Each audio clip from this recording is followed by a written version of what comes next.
Yes, yes, yes. Hello and welcome back to the Football Terrace. It's Chelsea versus Crystal Palace in the Premier League. And what a game we are on for.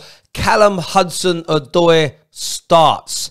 Callum Hudson-Odoi starts today in the midst of a lot of confusion and frustration for Chelsea fans about his future at the football club. Mason Mount dropped.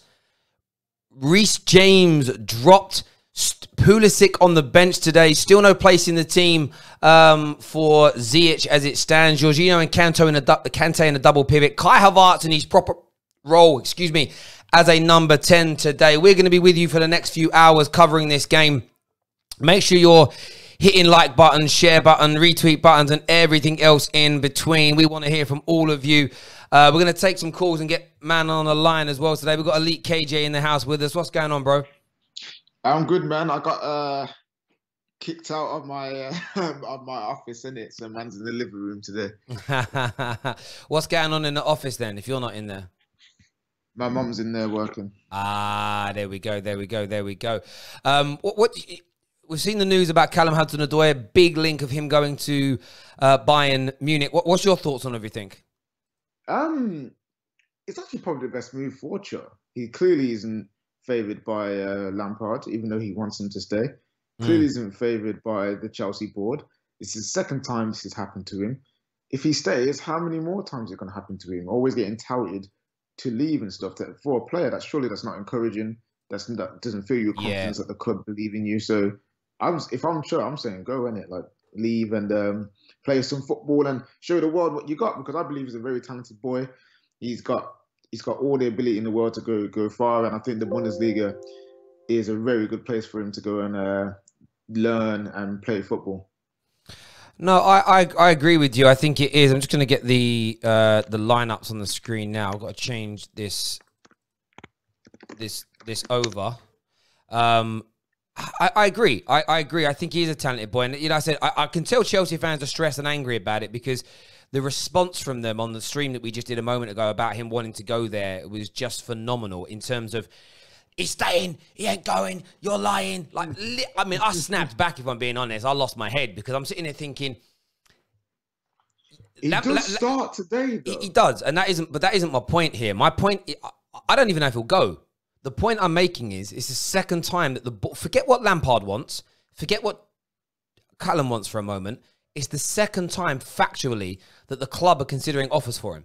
That cannot be denounced. That cannot be denied. Otherwise, Fabrizio and everybody else's tweets would read, Bayern Munich offered this, Chelsea said no. It doesn't. It says Lampard would like to keep him. It doesn't say what capacity. It says Callum Hudson-Odoi will do whatever is asked of him. But it says the club are thinking about it. My question to Chelsea fans is, stop being so sensitive and answer what's being posed of you in the sense of why? Why are your club thinking of doing it? He starts today. It's going to be a big, big game for him, no doubt about it at all. We're adding man like David to the stream. I'm not sure if David's going to add his camera or not. It'd be nice if he would. We've got Jim who's joining us as well, who I know is joining us for the watch along. And I know I'll get proper answers out of these Chelsea fans. They're not going to bury their head in the sand and cry like a bunch of babies in relation to this. Jem, from your point of view, I'm going to get you guys up on the screen in just a second. Hudson-Odoi starts today. I'm sure you're over the moon about that, and I mean that genuinely because he is, one of your best players. Are you confused or frustrated at the fact that your board are looking to sell him again, or at least considering selling him again? I don't think he's personally going to go. I actually know someone, family relative.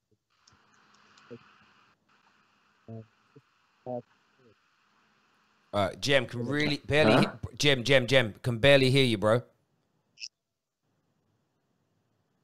Can barely hear you at all. I kind of got what you were saying about you don't think he'll go, and I totally understand that, and I think that's a fair way to look at it. I don't think he'll go, but as I said to a few people, that really isn't what I'm talking about. I'm sort of sitting here thinking, why are you even considering it again? David, why are your board just not point blank refusing to even enter conversations about it? I have no idea. As I said, literally 5 weeks ago, I don't know. and it's really annoying me because I think he's really good. So, because I can see it, him going to Bayern Munich and just becoming like a world beater, and everyone being like, "Oh my God, he used to be in our." He has the potential to be like a De Bruyne, Salah, like, oh, he was here and then he left and then he went and became different level.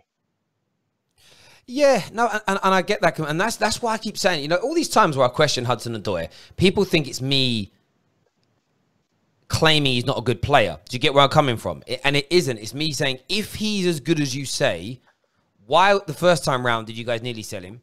Why does Lampard overlook him all the time? And why have the club considered selling him again?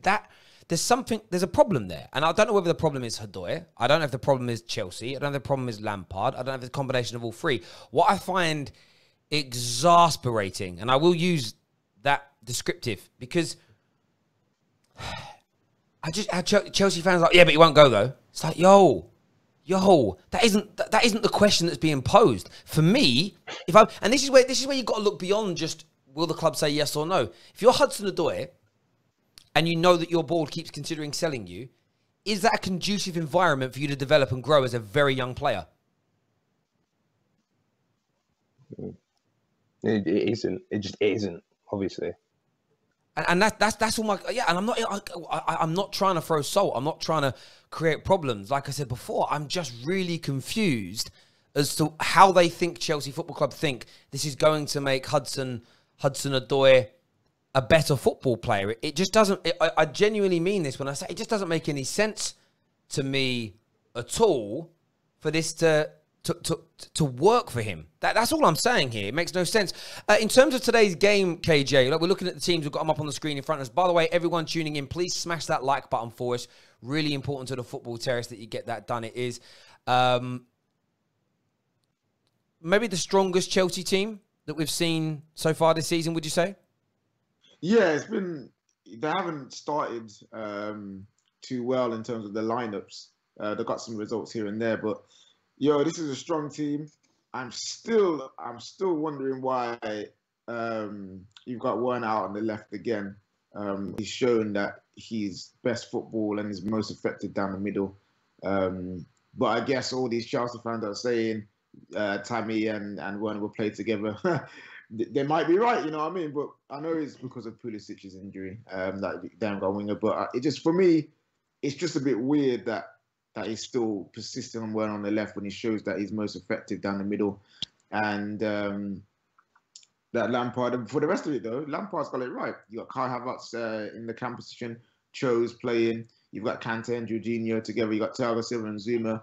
You got Azpilicueta on that right hand side just to make sure it's solid. I can understand why he hasn't played Reece James, just in case he gets a bit exposed from Zaha. So yeah, man, they've got a strong team. I expect them to win the game. I think it'll be tight though, because we all know that Crystal Palace do have one of the best records against the top six away from home out of anyone in the Premier League. So it will be a tough game. I can see them winning 2-0. Just a nice scoreline. It'll be a hard game, and Chelsea will see it. You'll see it through over the line today. That's a good point, Jem. That's all perfect. Now I might better hear you better. Can you do me a favour? Can you put your camera into landscape for me, please, mate? Just there we go. There we can see you better then as well, mate. We're talking about the game now, but I just wanted to get your quick views on everything with Callum Hudson-Odoi. Starts today. There's been another tweet from Fabrizio saying Callum Hudson-Odoi starts for Chelsea today. Bayern Munich are trying with the Chelsea board. Frank Lampard is now showing again that he counts on Hudson-Odoi. No agreement between Chelsea and Bayern at the moment. The player would love to stay. I agree with all of that the player would like to say that Lampard is looking at him. But my question isn't about those two individuals. It's why do the board keep considering selling him? That's the bit that would frustrate even me. If I'm Lampard, I'd be sitting there thinking, why are you even entertaining conversations about selling him? What's your opinion, mate? As I was just saying just before, can you hear me? Yeah. Yeah. Perfect. Yeah, cool. I know someone, it's a family relative that's close to Callum Hudson-Odoi, and she previously to the previous saga that we had with him, where he was meant to go and he was having problems getting him to sign a contract. She made it very clear that he is not going nowhere, and that he just wanted the initial contracts that he wanted in terms of value, price and whatever. He wanted it to just be yeah. agreed, and he wanted to stay because Chelsea is his club. I think personally this time round, I think what's happened is I think that someone's obviously put a bid in or spoke to his agent, and the agent's obviously put a request to the board, and then the board sort of probably thought about it. I don't think Chelsea want him to go. I don't think they've ever thought that he may leave. And I don't think Callum Hudson-Odoi does, but I think because someone's obviously put up a formal bid, they've had to obviously listen to it. I don't think it's going to be anything coming from it. But Jem, they don't have to listen to the bid. They can just be like, yeah, nah, see you later. He's not for sale or loan. But the fact that we're in talks, ain't that a bit worrying? Not to say that he's going to go, but as a Chelsea board, as a fan, hearing that your board are willing to talk about it is not a little bit worrying. The only thing I can think of is that obviously he himself, after maybe his agent's spoken to him, and he himself and his family maybe sat there and thought, do you know what, should we listen to this because of Frank Lampard not playing him the last 3 games, and he's thinking to himself, why is Mason Mount playing where I should be? Maybe I should entertain this. But then obviously Frank Lampard's turned around and then put him in the team, so it's like one of them. Yeah, ones I get all of that. Isn't there also though something that stands out to me? This is what happened last time when he was linked with the move away, in the sense of, I don't know where David's gone, by the way. David, it says you're on the line still, but your camera disappeared, bro. Refresh it or something for us. I don't know what you did. He started to get quite a bit of game time when he was linked with the move away, and then he got the new deal, and then he started getting less game time again. And I think that's got to be something in the back of your mind as a player. It has to be for me. If you've got to be sitting and thinking, okay, I'm getting a bit of game time today, but what happens when Ziyech returns, as an example, and when Pulisic's back in the starting lineup? That's the big question. When you're Callum Hudson-Odoi, as good as everybody says he is, because you put Pulisic back in his starting lineup, he goes on the left-hand side. That means you move Werner centrally, in my opinion, that means Abraham misses out. But when Ziyech comes in, Ziyech is here to play. So you're still going to be down. And I don't think Callum Hudson-Odoi would have a problem with being the first reserve, the first backup. The problem is what we've seen under Lampard is he hasn't been. Mason Mount will often get... Mason Mount and Kai Havertz have been played out of position at the beginning of this season over Callum Hudson-Odoi. And as we've said, I think personally he will stay. I just don't think it's a conducive environment to create for a young man who's developing as a football player to continually turn around and consider selling him. And like KJ said, point blank, would you sell him for this? Or would you do this deal? If the answer's no, then just say no. But Chelsea Football Club are not. Lampard's obviously made a big statement today, starting him in the team. You've got a really good bench. Let's move on and talk about it. I know we started to earlier. David, are you concerned about Crystal Palace at all? Second best record over the last 5 seasons away in the Premier League. Tell us what you're thinking. I think they have weapons that could hurt us, definitely, but I still think we'll win this game comfortably. 3-1, 2-0, something like that. Hopefully, a clean sheet would be really nice. A clean sheet would be really nice. But obviously depends on, if we can keep focus. Our thing, even now, defensively, is not even our defense is now bad. It's just that our defenders just lack concentration. Like all the West Brom goals have all come from not from a bad system. They've all come from really stupid mistakes. Now, the person who committed 2 of those mistakes isn't in the team right now.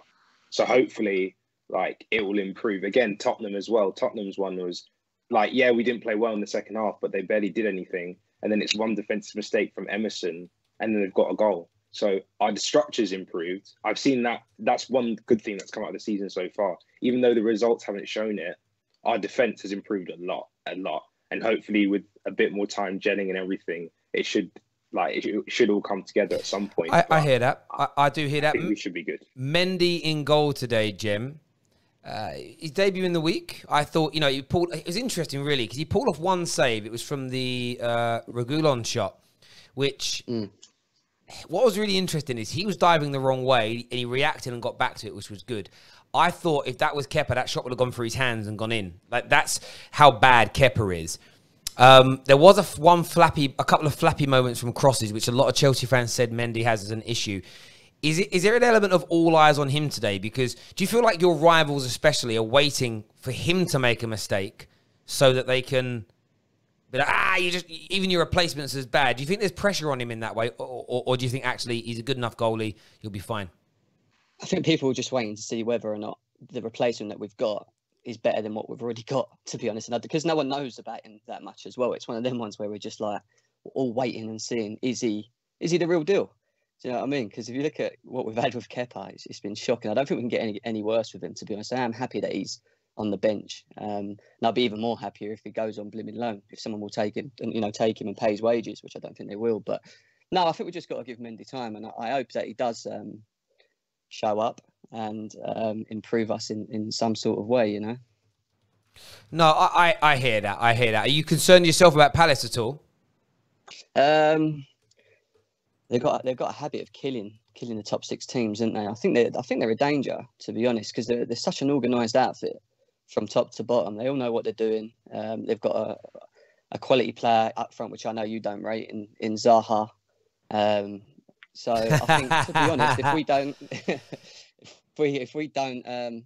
don't turn up, we'll get punished. Full stop. At the end of the day, if we play like Man United did against them, then I can see us getting in a bit of trouble. So we just got to turn up, really. No, and I hear that. I'm going to say it again. Zaha is a charlatan. Zaha is a one-trick pony. Zaha. Let me focus in here, lad. Let me do this. Wilfried Zaha will do absolutely nothing against Chelsea today. He won't. He'll barely. He'll complete no more than 25% dribble completion. He won't have a shot on target. He'll only create 1, maybe 2 chances in the game. Zaha is so overrated. It is unbelievable. He scored a brace against Man United because of a non-penalty due to what these handball things. And then we had to retake it because our goalkeeper was 0.3 millimeters off of his line. And then he scored a goal because Victor Lindesoft at the back made a really bad mistake. Chelsea, defensive problems or not, will have Zaha in their pocket. Zaha going nowhere. He's doing nothing today. He's an absolute charlatan. He's tried it. Terry, I know what you're trying to do. He's tried it. Not work this time, and he has a bad game. I'm not doing anything. I don't know what you're all accusing me of here. This is slanderous, to say the least. Slanderous, it really, really is. But yeah, I'm intrigued by this game because Palace do have this really good record. But you know what? Whenever I see Chelsea play a game against a smaller side, where you think, oh, this could be a banana skin, it never is. Whenever I think Chelsea are up against a smaller side, where I think, they're going to breeze past this, you don't. That's how it feels as a neutral watching. Does that make sense? And I feel like this could be a banana skin, but that's killing me. Let's load this back up. By the way, I have spoke to man like Prime today, because Prime's very good on socials. I've noticed that a lot recently. So I've asked him to create an out of context Football Terrace account to use clips from us and memes, because I think that's the important bit. Cool. I've also emailed StreamYard myself. I need StreamYard to do this for me. I need them to create something where if you enlarge someone's picture on StreamYard when we're talking, it automatically mutes everybody else barring the host. Because so many times people are having really good conversations and everyone in the background is laughing or making noises. And it's not their fault. It's because what StreamYard doesn't have, it doesn't have a ducking feature. Now, I don't know if you know, ducking basically means we have it on here where if I start talking, all of you go quiet naturally because of the way we set it up. But it should do that automatically, meaning that the main person talking is always heard. It's so frustrating. So, but yeah, he's going to be creating that for us, and that should be quite funny. Because some of the memes that came out from the other day, your one, KJ, is hilarious, and it could work. And I think if we actually took the video footage of them and turned them into, it would be great. It'd be fun. But yeah, look, I think Palace are a good side. It looks like they're going 4-4-2 today in terms of their formation. But yeah, if Kante, Jorginho, and Havertz can't get the best of McCarthy and MacArthur, there's issues there, man. There's issues there. Nah, those two together just give me nightmares, fam. Every time it's them, they turn up. They may not win the game, but they make our midfield look average, fam. It's very annoying. Oh, they did. Yeah, Man United did. But also, that was the opening game. I think it's a little different now. I think with everything going on, I think that it's a little different now. I really, really do. I feel that if you would sort of fast forward a little bit and give Man United 3 or 4 games as Chelsea have had going into this, I think it would be different. I think Chelsea will be looking a lot fitter again. They'll be looking a lot sharper, etc. I think they'll be fine, personally. Where's Havertz playing? Is he on the wing or is he in the middle? Yeah, It's the same formation. Looks like he's in the middle. Where he should be. Yeah, exactly. I where he think should that's where be. he needs to be. Keeping it on Crystal Palace for a sec, I think a player that no one's really talking about, he's going to get his props soon, was one of the best players in the Championship last season, which is Eze. I think that's a very good signing for Crystal Palace, and he's going to do really well this season. Terry's going to hate Eze. He's going to hate him. Eze. Why? Why am I going to hate him? He's Zaha. He's basically Zaha. He's basically Zaha's younger brother, Eze. So. You'll see him. He'll do loads of like tricks, dribbles. Like he'll complete loads of dribbles, but I'm not sure how well his end product will go from the Championship to the Premier. Like in the Championship, his end product was very good. Yeah, again, it's not that I don't like Flair. I love a Flair player. I don't even mind if Flair players don't have great output. That isn't my frustration. My frustration is when people start putting them on the same levels of other technically gifted players who maybe don't have as much flair, but who have quadruple the outputs. I get confused. Do you get where I'm coming from? So let's say you've got like a... You take Zaha as an example, and someone goes, he's so much better than Rashford. I've heard it. He's so much better than Rashford. I'm like, you joking me, bruv? Like, yeah, the skills he has. I'm like, yeah, but Rashford outputs for the age they're at, like last year, like 20-something goals. I don't know if Zaha scored that many goals in his whole entire Premier League career across all the seasons. It's like, but his step overs are better, and his drag backs are better, and his skills are better. Yeah, but that isn't that. That's why. And that's only slight. And that's the thing. My issue isn't actually with Zaha. It's with people that overinflate him. So if this is how you pronounce his name, is it Eze? Eze, sorry. Eze. Like, if he's got all the skills in the world and he's producing, cool. If he's got all the skills in the world and he's not producing, then we just say, yeah, he's a good player. If people start saying, oh, man, he's up there, one of the best in the league because of his skills, and he ain't producing anything, then I will have a problem. Because that's a mad thing to say. I say that about ASM. I just like ASM. I would never say he's one of the best in the league. I just like him, innit? But are we saying that because it's just because where Zaha's playing for Palace? Like, if Zaha was in Tottenham, Arsenal, Man United, would he get Would he get more goals just because he's got better players around him? Like, would he be a better player? I think Zaha is where he should be. Just stay there, because I feel like he's one of them players that needs the ball a lot in order to be effective.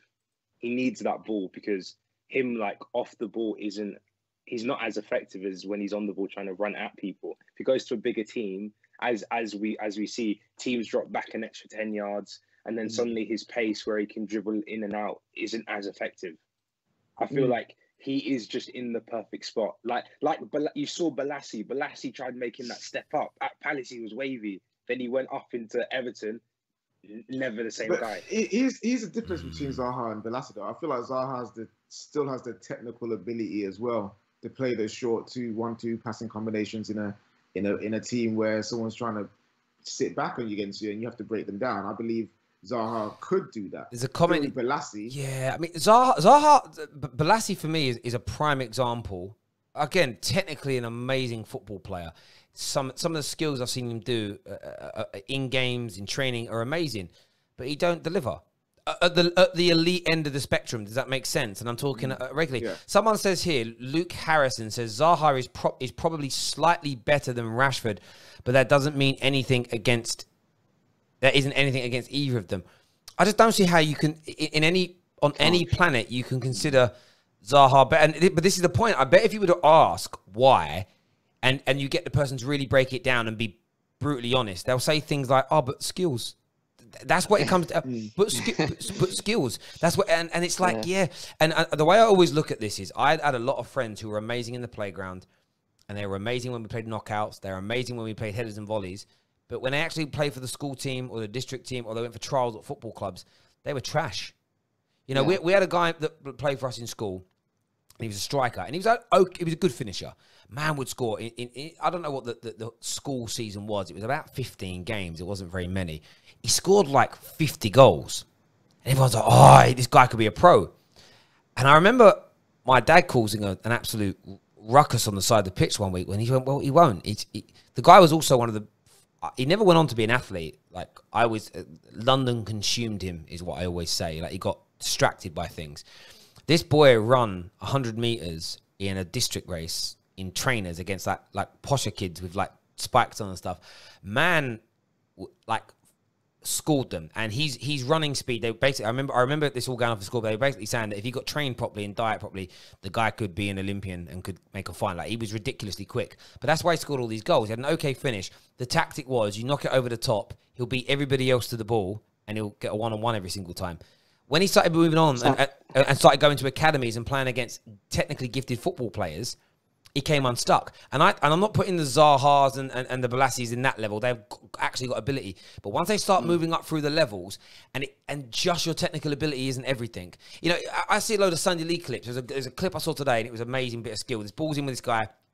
And he does this, like, sort of rolls the ball over his foot and then just flicks it up in the air over somebody's head, and everyone goes mad. And I'm like, but there's a reason that guy's playing Sunday League with those skills, because they don't translate into real football.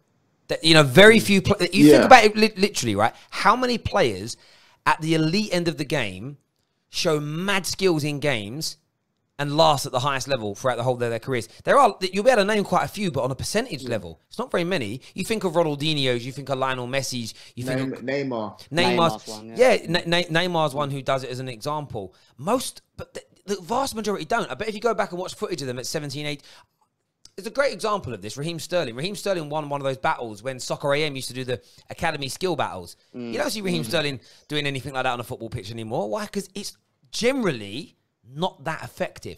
It's like boxers. Most boxers don't hang their chin out and dance around and rope-a-dope and foot shuffle, because most can't do that without getting knocked out. Do you know what I mean? So the best of the best of the best of the best, the sort of Muhammad Ali's can act like that a little bit. The Mayweathers can, you know, dance and move a little bit. You've got Lomachenko that can do it, because these people are beyond good.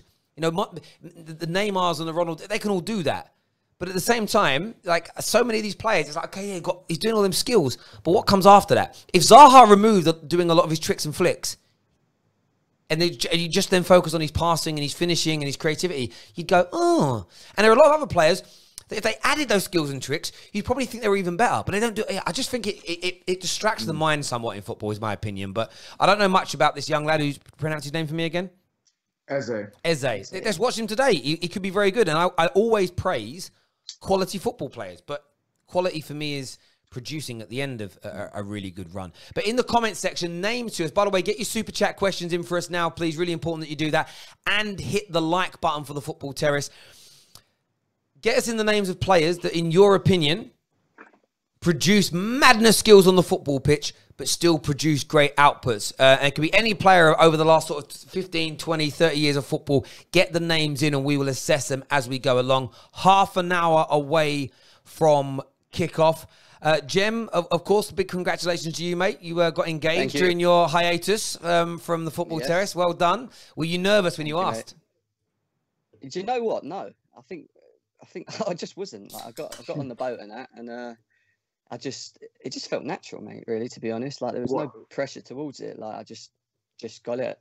One knee, bro. 1-0, or did you just stand up? Well, I tried to get on one knee. The blimmin' guy and the captain on the boat was still driving. I'm telling him, stop. I'm trying. Every time I'm getting up, I'm nearly going over the side of the blimmin' boat. I'm like, mate, calm down. You know, so I had to wait for him to stop. And done the proposal. She cried. Everyone's happy. Went for some food, and you know, yeah, all good. It was lovely.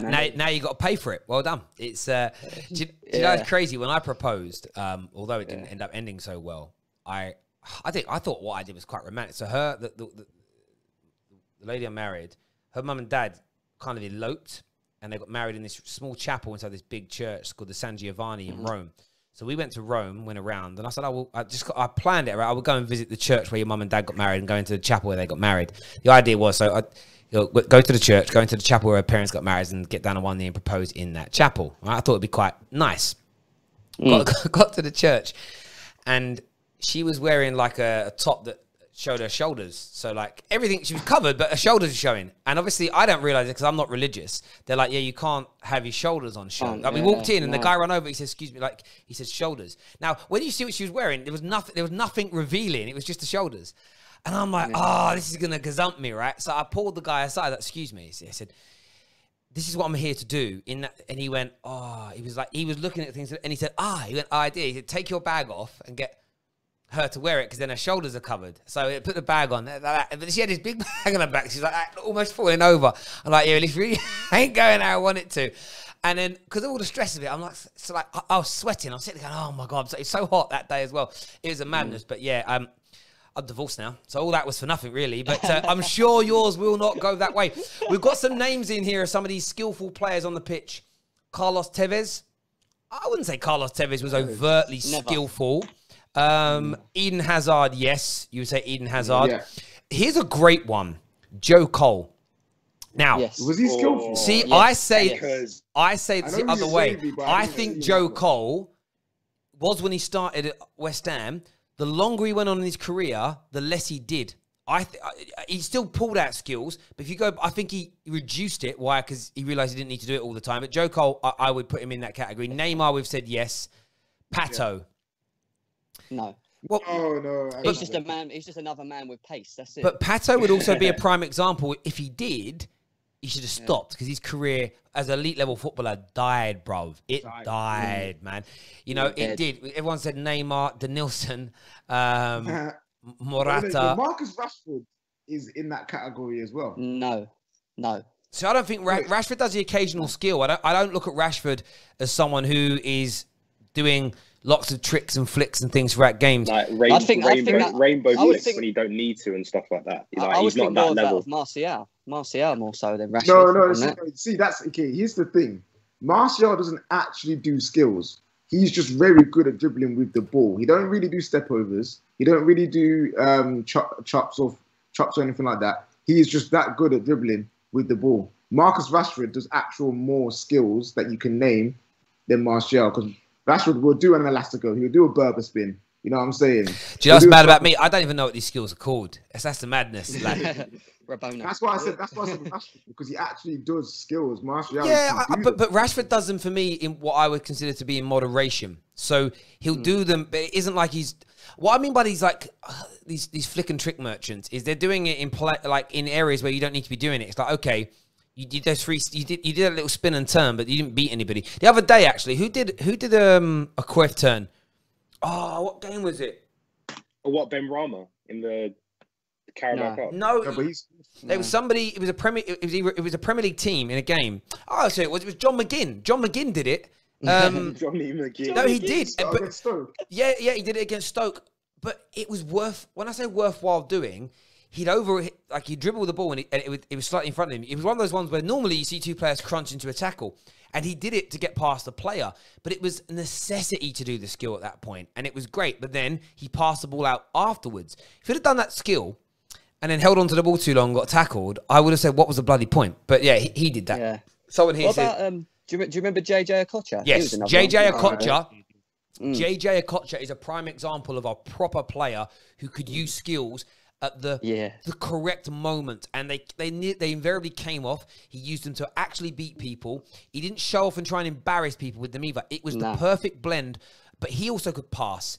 He could also he had vision. He had great technical ability as well as the tricks and flicks, and that is what I mean here. All these players I'm seeing being named as a general rule, right?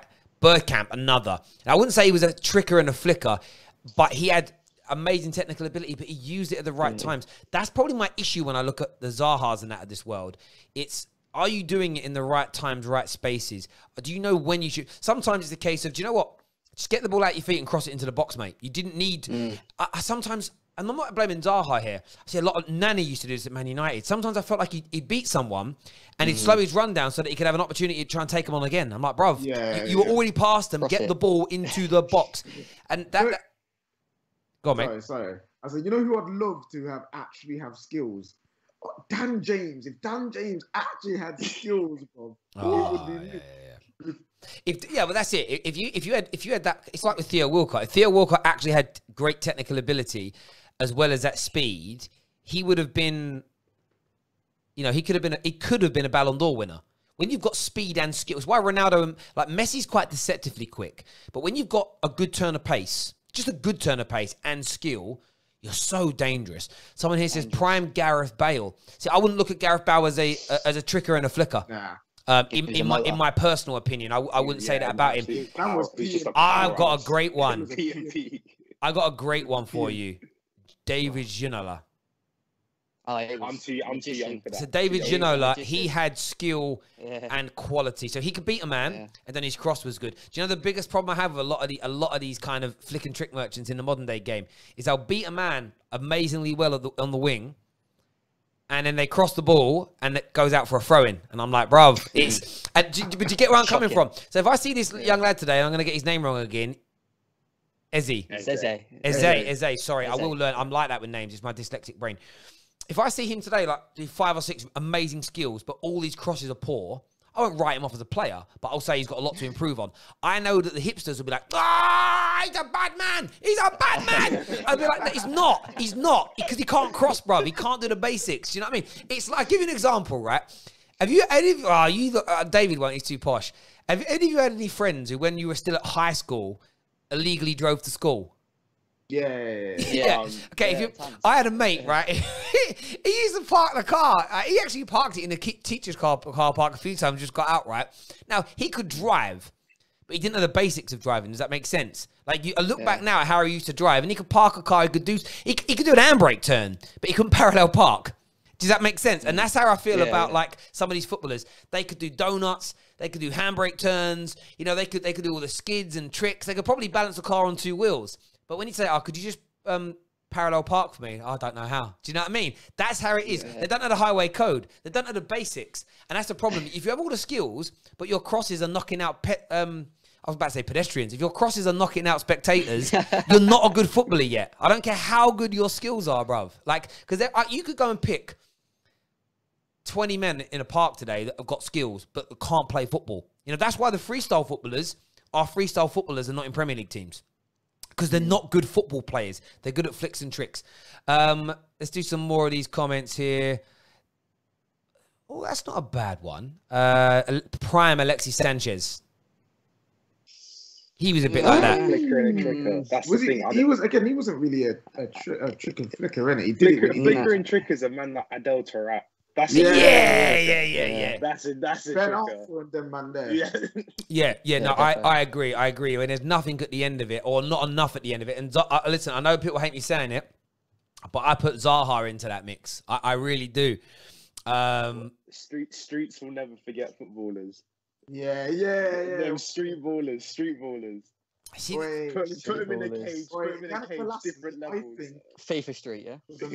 I just love Yannick Bolasie. Like the 2 skills that he did, I think were both against Liverpool. The one where he flicked it on his knee and then flicked it onto his shin and flicked it over someone's head is amazing. Yeah. And then the one where he actually touched the ground before he did Lovren. Oh yeah, he cleaned his feet and then he picked up the grass and then just left him for dust. I was like, yo, this is why I love this guy, you know. All right, so we're going to play higher or lower to look at this. I think one essential thing for a wide player is their crossing accuracy. I think it's very, very important. And we're going to look at 2 different types of attributes here. Not chance to create anything, just qualities here. And we're going to look at, I want to look at through balls and through ball passing accuracy. So this is it. I don't know what these answers are going to come out as, but this will be a little bit of fun for us. Get your super chat questions in as well. I want your opinions on this. Game is about 15 minutes away from happening. We've got a few super chats, actually. Rodrigo here says, Denilson had skills and end product. Are you talking about the original Denilson for Brazil, not the Denilson that played for Arsenal, I assume? Must be. Can't be talking about Arsenal's Denilson. Rohan says, what is the best in-game skill? Ooh, he says here elastic. He says elastico. What is it? What is an elastico? I don't know what that is. Oh, in-game skill. In-game skill. Okay, yeah. Ronaldo Chop. Is that the thing that Ronaldo does, where he kind of back kills it in back and stops in? It's like when basically you're running with the ball and then your feet cross. Yeah, and you knock the ball back in the other direction, like away from you. Yeah. Okay, I know what that skill is now. You've explained. I probably know what these things are. I don't know the names from. Yeah, that skill. I tried that once. I went hospital. I nearly took my knee out, bruv. Yeah, that skill, again, and I assume it's called the Ronaldo Chop because Cristiano Ronaldo invented it. Pretty much. Yeah. He was the one who did it the most. Did most, yeah. His name. So like you got the McGeady spin, like McGeady's got his own skill because he did it that many times. The McGeady spin. It's very tough to do actually. I rate him for actually being able to do it. Yeah, I get that. So we're going to play a game here. Other super chats quickly. Mo Salah is the complete opposite, though no skill, just end product is what Max says. Mateo says this Terry guy does not like football. I love football. I love football. My point is, I love all these players that are doing these skills. Gianfranco Zola is a great example. Skillful, great dribbler, great trickster, great output. I want all of them. And by the way, if you don't have the output, cool. But I'm just not going to rate you on the same level as the people that do have it. That's what you got to understand when it comes to me. James LFC says, Faustino Asprilla, who played for Newcastle, was a flick and trick guy. You know, Faustino Asprilla, he basically dines out on the hat-trick against Barcelona that he got. Like, outside of that, that guy was pretty average. But we're going to play a game now, and I want the viewers to join in with this. So we're taking two attributes of Wilfried Zaha's. He's crossing accuracy, which is 32%, and he's through ball accuracy, which is 39%. And we're going to pick players, and you tuning in, get your super chats in for this, and the panel are going to get... We're going to basically play a game of play your cards, right? Higher and lower. Whether you think their crossing accuracy and their through ball accuracy is higher. So we'll start with it with an interesting one to go with. We'll go. Who are we going to start with straight away? Let's start with. Are we doing players? Actually, you know what I mean? Actual players that are playing now. Let's do Christian Pulisic to start with. You know, because he's playing against him today. So Christian, are we only going to do wingers? Yeah, it has to be the same position. There's no point picking someone. We have to pick the same position. So, do you think Pulisic's crossing accuracy is better or worse than... I'm gonna say worse. I would say better. I'm going to say worse because we do more crosses. I say better. So, okay, and the through ball accuracy, what are you saying? I'm saying... I'm going to say lower. I'm going to say lower. So, Christian Pulisic, 29% crossing accuracy, so lower than Wilfried Zaha. Through ball accuracy, 31%. It's lower. So it is low. However, you put the right thing. Well, it's that's looking at across all competitions. The difference is with Pulisic. Okay. Pulisic is attempting more than nearly 3 times the amount per game. So that's the context that's needed. So and the fact that he's only 3% lower on crossing accuracy and 7% lower on through ball accuracy, but he's attempting almost 3 times as many, tells me one thing, that Pulisic gets himself into the position to do it more, the likelihood percentage being lower is there. So we will apply that context each time. We'll go back to Zaha, actually, because we have to... It's easier for me to go back and check because I'll forget how many of these he actually attempts in a game to see. And remember, he could come out on top here, ladies and gentlemen, and you're like, I think Terry, I told you. So crosses around 3 per game, and through balls that he is attempting is at... Wow... 0.6 per game, and where Pulisic, was at 4.5. Yeah, blimey now. The reason why he's so low is because he's normally the one on the end of the through balls. That's part of it. That's part of it. But this is the context of stats, and this is what we try to apply here on the Football Terrace. It's looking at it as the percentage, but then how many of these things are you actually sort of attempting per game as an example? So. Next up on the list, Marcus Rashford. Yeah, I thought he was going to do that. What are we saying with Rashford? Higher or lower in terms on crossing accuracy? 32% crossing accuracy on Zaha. What's Rashford's going to be? And on Rashford's would definitely be lower. We don't cross the ball, so... Okay, and through balls, higher or lower? Higher, because of the way we play 1-2s around the area. What are you saying, Jem? Or is Jem frozen here? I think those guys are frozen. We'll get a lot of people saying high. When you say higher or lower, you've got to say higher or lower around what one. Make sure you get your super chats in for us right about now, please, as well. Really important to the terrace that you get that done. So when looking at this, Rashford attempts... Sorry, his cross completion is at 25%, so lower by 7%. but his through ball ratio is much higher at 44%. So KJ absolutely bang on in relation to that. So yeah, the through ball levels much better, crossing just below. And this isn't all metrics, this is just looking at those things there. Name me some others that we should look at here that are more Zaha-like. I'll throw some names out there. Alan St. Maximin. Is that with 2 L's you spell his name? Yeah, found him. Alan St. Maximin, that's a really good one here. And remember, just so everybody knows, this isn't the only metrics that you look at players on, but Alan St. Maximin. So crossing, higher or lower? Lower. Lower. That Newcastle team can't attack for their life. I don't know how they get goals. I don't know how they get goals. I'm going to say lower. I'm going to say lower too. So he attempts 0.2 more. So Zaha attempts 3 per game. Alan St. Maximin attempts 3.3 per game. And he's 1% better. So 33%. Through balls. I forgot Joe Linton's on the other side. Yeah. So through balls, higher or lower? Lower. Lower. Because he's basically the same as Zaha. He's on the end of the through balls. But saying that, he carries the ball really far forward and then plays in the team. Man. On that, 31% is his through ball accuracy. And he attempts like 0.7 per game. So it's only marginally better. Are you there, Jem? He might be frozen. I think, yeah. He has frozen. We'll get him back in a minute. He's actually outside of the call now as well. Someone says Saka. Saka's a great example here because Saka's. And the reason I like the look that I want to focus on Saka is because he's young and he's got skill, but what's his output looking like? So Saka's crossing accuracy. There's and I need to change his because of how young he is. A lot of his stuff is going to include like under 17 stuff. So I've got to just put in elite level competition. Wow. So crossing accuracy is at 28% as an example. And that's off the same amount of attempts. And then we look at his through ball levels. His through ball levels at 33%. So actually below that of Zaha in all those areas.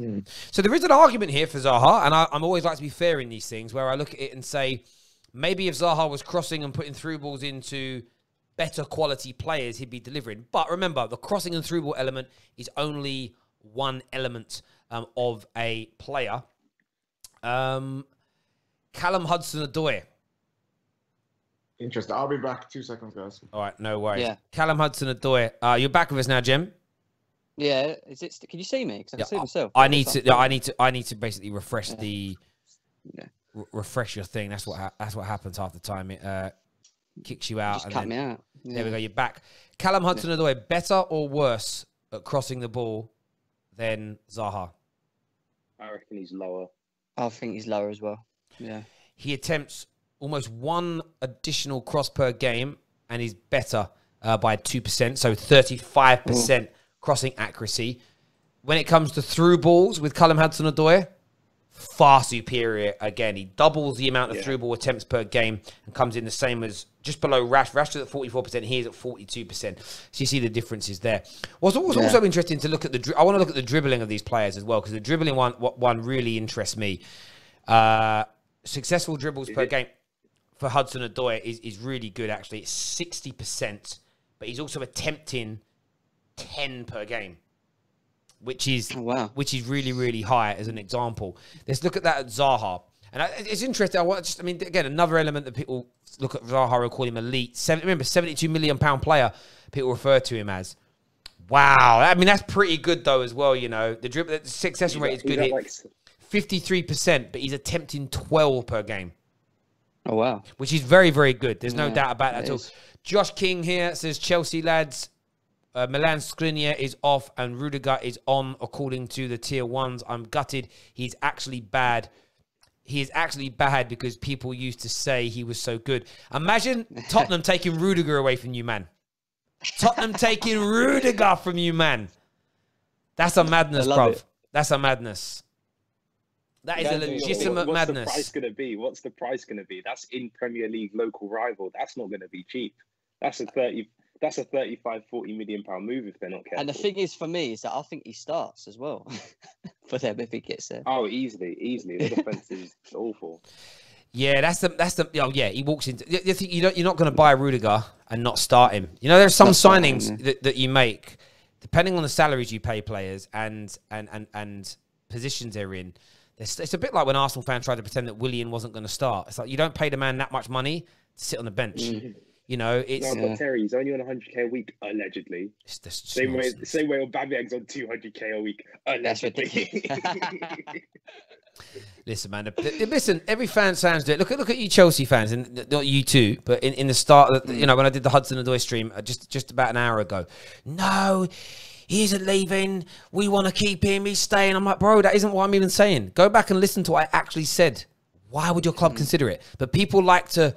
No, the media outlet said that Hudson-Odoi doesn't want to leave, so he's definitely staying. It's like, you know, David Beckham didn't want to leave Man United. Do you get what I mean? Like, it's crazy. Fergie said that we wouldn't sell Ronaldo.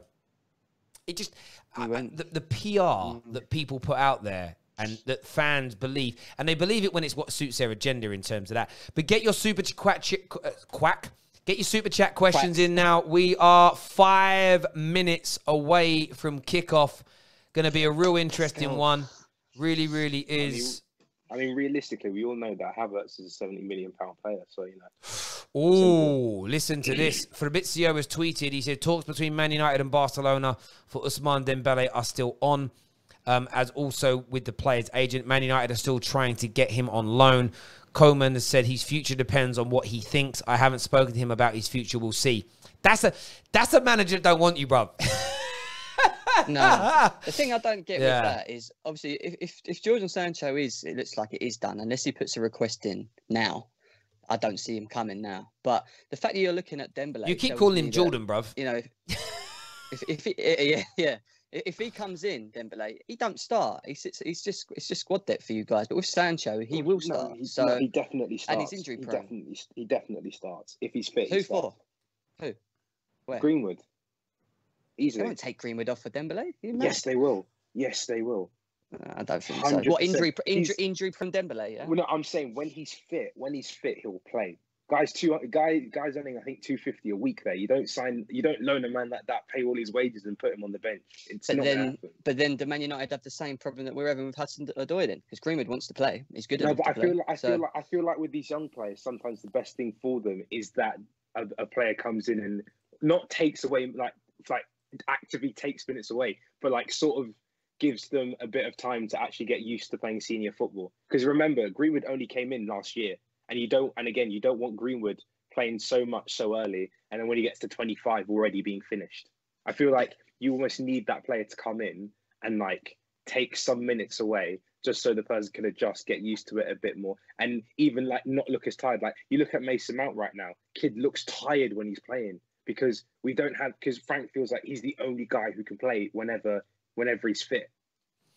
Like you don't want to tire these young players out. I just think Greenwood's good enough to play. That's the thing. If you compare him to Hudson-Odoi, you can't, because I don't think Hudson-Odoi has reached his potential. So for me, Greenwood would expect to play. It doesn't matter how old he is or what he is. Yeah, I actually get. I think both of you make some really good points there. I side with David's train of thought in the sense of I don't want Greenwood to be overplayed at this age. Equally, you could argue the same thing with Sancho. Sancho, since the age of 18 now, has been playing regularly. So there's almost a point to me, if Sancho comes in, I want to see some rotation with our young players, because I don't want any... I want to see if we get Sancho in, I want a future where those boys are here for 7-8 years killing it. And they can, with the age they're at, you could get 7-8 years out of them minimum. But if you play them all, 50 games each a season from now moving forward, you might, with one of them, maybe two of them, you might only get 5 or 6 seasons at the complete highest level. Yeah. I'm just interested in what KJ are you eating, bro? I can hear that foil so loudly down the microphone. I was like, man sounds like he's opening a Christmas present. Man's munching the Muller corner. Right, some people were asking about Pepe's stats compared to everyone else. So Pepe, cross succession of 35%, but he's attempting only 2 a game. Dribble completion of just 45%, but only trying 7 a game. So the difference is Zaha, 53% versus 12, so he's completing nearly just over 6 a game. Your guy's only completing around 3 because he only attempts 7. So weaker, and his through balls are the lowest of everybody's 29%. Pepe is a fraud. Let's look at Dembele here. Dembele's is interesting. 33% cross accuracy, 50% dribble succession rate, but is attempting 14 per game as it stands. And his through ball succession rate is very, very good at 35%. So interestingly, on those metrics, Zaha matches up pretty well, to be fair, against everybody else. The only then element you need to add into that is the eye test. And what I mean by that is, if I pass a through ball to you, and it's not very good, but you still control it, it counts as successful. If you cross the ball and it misses the striker and it goes deep, but it lands at the feet of the opposite wide player, it counts as a completed cross, but it doesn't create a goal-scoring opportunity. That's then the next element of your assessment of a player. It's how many of your through balls, how many of your successful crosses create that goal-scoring opportunity, as an example. And you only can produce that by looking at the eye test. I'm very lucky that I have Y-Scout and I can sit there and do it. And that's the difference I see. When I see a lot of the Zaha there, there isn't a statistic, and that's where these stat companies need to work on their game. That's where they need to improve, because what they need to be able to produce is, okay, the cross succession rate is, say, X, Y, or Z, but how many chances do those successful crosses lead to? Because you might have a completion rate of 45%, but it only creates 4 chances. So it's like, okay, so they're finding someone, but are you finding the right person? Does that make sense? So and this is why stats are good, but you need to look at stuff beyond that. Because if you look at the chances created by the majority of those players compared to Zaha, they double him. So are his through balls and are his crosses going to the right people? Is he making the right decision? That would be my question. But the game is about to start now, ladies and gentlemen. Chelsea versus Crystal Palace.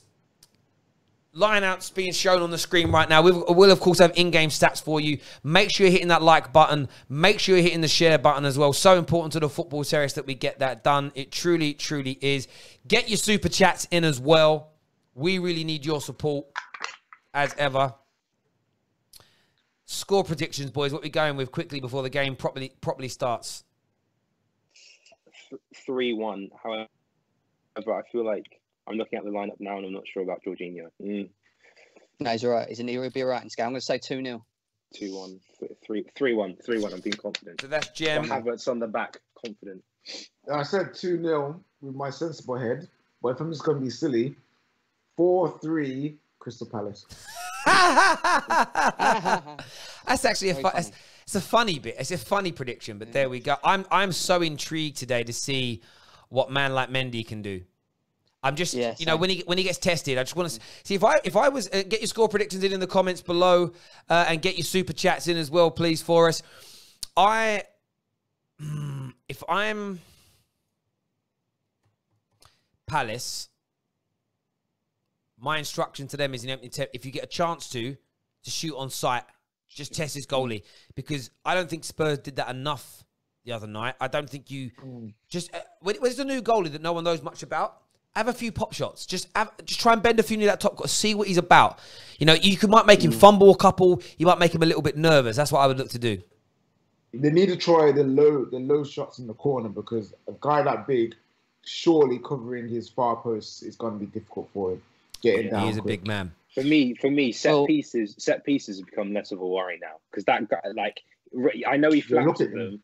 I know he does flap at them, but he will go out to most corners and try and get on the end of it. Now with our improved defensive system as well, I see us conceding far less from set pieces. His 2 strengths, from what I've seen, are he's saving shot stops and he's commanding of the box from corners. What he isn't good at doing is his decision making. So the one-on-ones, he just does not come out on time. That's what worries me. So I'm interested to see the decision making in terms of and this is all for it. There's a few. Christopher here, one of our members, says, "Hey Terry, hope it's 3-1 to Chelsea." It's 4:30 a.m. for me here in the States, but I've got to support my Blues. That's why I love the international fans. I get the sort of the travel and stuff for like match going fans in the UK can be tough and tiresome. But when you're getting up at 4:30 in the morning, this man's whole weekend could be ruined. From at least you guys have had until 12:30, 2 o'clock on the Saturday. This guy is, it's still, Yeah. for me, when you're young as well, I'm assuming Chris is young for whatever reason. I don't know why I'm assuming that. I just am. Based on the average demographic age of my viewers, it's still Friday night, 4:30 in the morning, like when you're young. So the man's whole weekend could be ruined here, but the game has kicked off. Here we I'm a bit ahead of you go. guys. Right, okay, behind. Yeah. What minute are we on here? I'm on 30 seconds now. Right, so are you watching it on, 15. are you watching it on TV? I'm watching it on. No, I'm watching it on my laptop. BT. It's on BT I Sport. find that so weird how I'm on the website, on the BT Sports Live website, and I haven't kicked up yet. I'm on the app and I'm on 37. Shall I pause? Because I'm on like 1 minute. No. yeah, please, if you could. Yeah. Otherwise, I'm going to be shouting because I know what I'm like. So.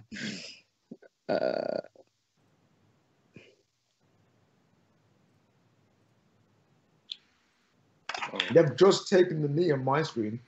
Oh, poor boy, Roy Hodges. Roy Hodgson is the man's trying to do the knee and he Hey. can't get down there, man. I love Roy Hodgson. I respect him so highly as a manager. I respect it so highly for what he does. I've just kicked off now. Do you guys want me to tell you when I've hit 45 seconds or something, or a minute? Yeah. The annoying thing is with this app is it don't let you pause it. Doesn't it? Oh. Well, you've got the advanced option though. You can do the advanced player with BT, which is so good because you can pause it. Oh, right. No, Let me see. If Oh. I can find that. See Zaha there. Just I wish you guys could see what I just saw, like over hitting a basic pass. Here's that young lad. I'm going to call him Eze because that's the only way I can pronounce it. Oh. You're almost there, Terry. Iza. No, Ez- Eze. Eze. Yeah. It's not an E. Pretend there's no E at the end. There's an A at the end. Eze. It's just hard for me. My brain don't work like that. Hudson-Odoi, that's a good cross. For a corner. There we go. But we want your score predictions. We want to know what you're thinking, feeling, saying, etc. About this guy. I know it's an interesting feeling that I see from Chelsea fans. Like, there should be so much more confidence. There was so much more confidence at the beginning of the season than there is now. Does that make sense? Yeah. My things just skip forward. I'm now on 1 minute 20. I'm on 2 minutes 20. I'm on 2 minutes 20. Yo, you guys. Okay, I'm not a Chelsea fan. So you guys. I've paused it. I'm on. What number am I on? I can't see it.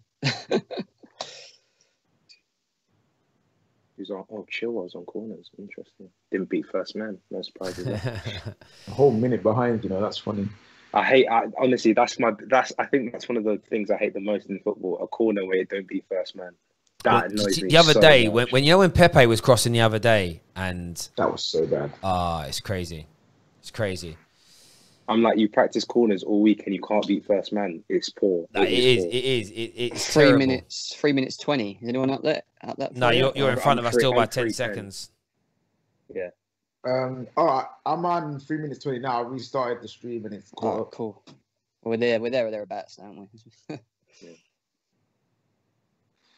Alright, individual I'm mistakes. actually on time with people. Let's go. I'm on lovely from 3:33 now. Yeah, I'm the same Cool. as you, Terry. There we go. Sweet. Which I do find weird because we're in the same login, bruv. We're using the same login. Yeah. Ooh. So Arsenal, Chelsea definitely playing with a 4-2-3-1. I'm really intrigued to see Kai Havertz in his natural position as well. Oh, look at him. Run at him. Do you know the irony in it though? You know, like when you guys have lost and drawn games recently, the sort of wide man playing. These are the interesting ones for the fans because if the same stuff goes wrong today, Damn minute- it, Jem. Damn it, Jen. It's a good cross, actually. Oh, I yeah, was talking about Havertz, and you Ooh, just see him get good in the box cross. there. Yeah. So He's sort of he's a 3-10. He is a 3-10. He's not your traditional that's sitting where he there. should be, though, David. That is Yeah, where his best position is. I'm saying it's good. He drifts in and out. Like he'll find spots and he'll find spots and try and create chances or shoot from those positions. So I reckon if Donny van der Beek was playing for Leverkusen, he would have done the same season. You're as mad. Havertz. You're stop. All right. I'm hearing man that Ralph Ragnick saying this guy could be like modern day Cruyff. Okay, so you know Who could be a modern day Cruyff? Kai Havertz. He did say that. He did. Yeah, and He that's did put the fine, term. bruv. Like again, I'm. It's not about playing Kai Havertz down. The Donny van der Beek thing's interesting for me. I get we need more in the window. 100% Man United do. But he gets slept on. Like, people act like it's not an outstanding signing. It's mad. Like, he's absolutely brilliant. People actually think he's crap, and it's really weird. Like, it's really weird to hear people talk about Donny van der Beek. And I'm just like, yo, he's actually a very good footballer. He literally walks into most midfields in the Premier League. That's nothing. Like, It's nothing, Terry, Werner. Terry, are you worried that you like Terry and KJ? Are you worried that you're not making any more signings? What worried in what way? That expand on that. As in, because you like, I'm sure you expect at least like obviously Jumping a method or the form of a winger and a fullback. You cannot worry about what is not in your control. All you can do is pray to the Lord. Okay. No, but David, I can answer that, David. David, I can answer it. Of course, I want those things, but as I tweeted about last night, like a lot of people go, "What are you talking about?" And I said, "Isn't it sad that it's the final season ever in football?" I think what I'm not going to do is behave like the football world comes to an end this summer, this season, because we don't sign the players we all wanted. And I think for me, that's the element that I find frustrating at the moment when it comes to Man United fans. Is it's this pending doom that the world is coming to an end, that football it's over now. That's it. We are never, for me, until we get rid of the Glazers and in turn the Woodwards of this world from footballing matters, we're never going to ever reach the peak of our powers again. So there's no point me getting overly stressed about anything, because I can control me, but until the rest of Man United fans have the balls to actually get the Glazers out, which they have complete control and power over. Like you saw KJ, the comedian, tweet that video out recently about doing something, all the social media influencers coming together. He put this out publicly, so I can say it now. He copied me and all the other United content creators you would think of. I'm the only one who came out publicly and privately to him and said, let's do something. Everybody else ignored it. Because Man United fans, even the influencers now, like, I don't even think with social media influencers, bloggers, journalists, it's in none of their interest for the Glazers to go. It's in none of their interest for Man United to become a really good club again. I think that there's an economy in it being bad, and no one cares enough. No one cares enough to give up the season tickets. No one cares enough to try and make it positive. I think everybody just likes. I think people genuinely like it how it is. I think people enjoy the all the crap that comes with it. I really do now. I think it's just settled in their ways. I think if Man United got run properly, that would probably bother people more. Tammy, he should be doing better there. The thing with Man United is that I just think that the fact that all the other top 6 teams have reacted in terms of what they've brought in and Man United haven't, I just find that very unusual. I really do. Arsenal haven't. I'm sorry, Arsenal are like Arsenal this thing, right? I don't even think they've improved. I'm not even joking. I don't even think they've improved. I haven't, like, Gabriel, I haven't seen anything where I'm like, yo, like, he literally looks like Mustafi from last year, because Mustafi was Arsenal's best centre back. He was like, he doesn't. It's not a dramatic change. It's too early to criticise, bro. Runnison, and like, I haven't seen. I'm not as sold. I'm not as sold on Arsenal. Have they as not everybody got else that seems Leon to be. boy yet? Did they not get that? No, it's not happening. It's not happening. They have no money. I'm sorry. No, okay? David. It's no. It's not happening.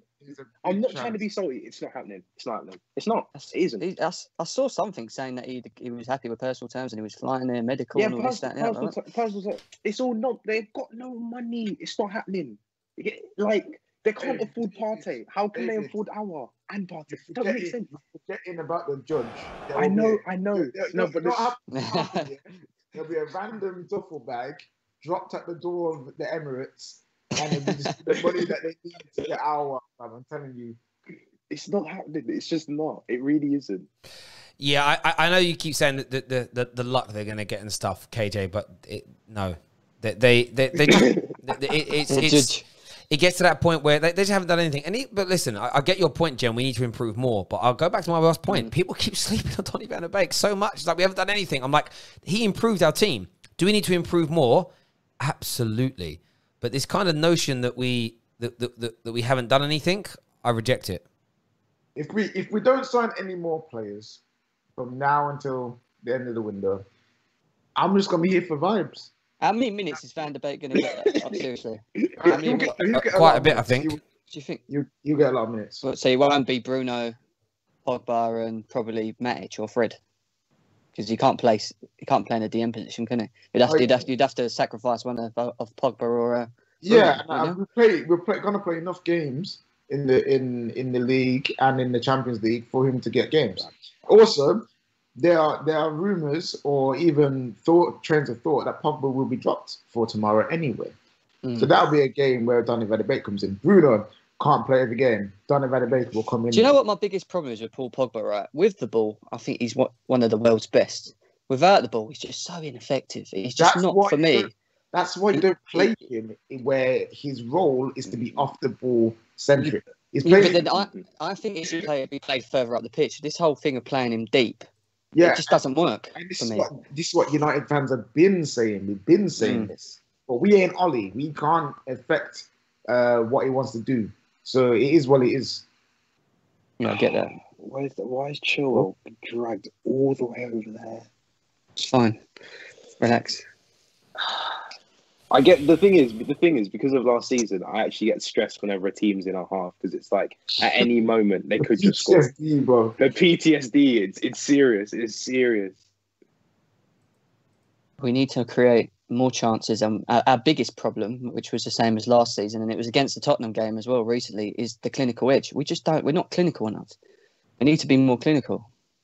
I'm so annoyed that you can't actually select the quality of the stream. Because I would happily have it at like a lower quality just so it runs smoother. But they automatically try and make it the best quality and therefore makes it harder for my internet to handle. Like, you don't like streaming a game whilst being on Skype. He doesn't like it. Tammy's got to do better there. He does. See, this is the thing that annoys me, right, with where Werner's playing, and I don't want to see it because it does stress me out. He ends up running all the way back, and he's ineffective because he's in our box and not theirs. And it's just like he shouldn't be. Timo Werner should not be. Yeah, mate. But what's happening is, it's because Pulisic ain't ready to play yet, and Ziyech isn't there. Once Ziyech and Pulisic are in your first team, he will go central.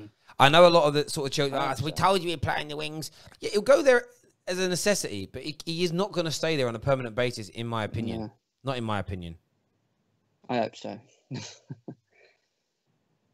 Oh, who's that? Come on, Chilwell.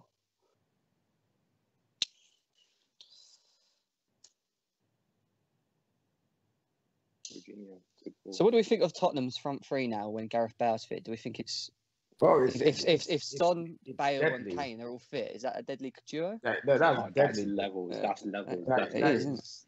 That is going to be that is the best front three they've ever had in their history. Yeah, but is Mourinho going to get the best out of him? Because if you'd be shocked. You'd be shocked.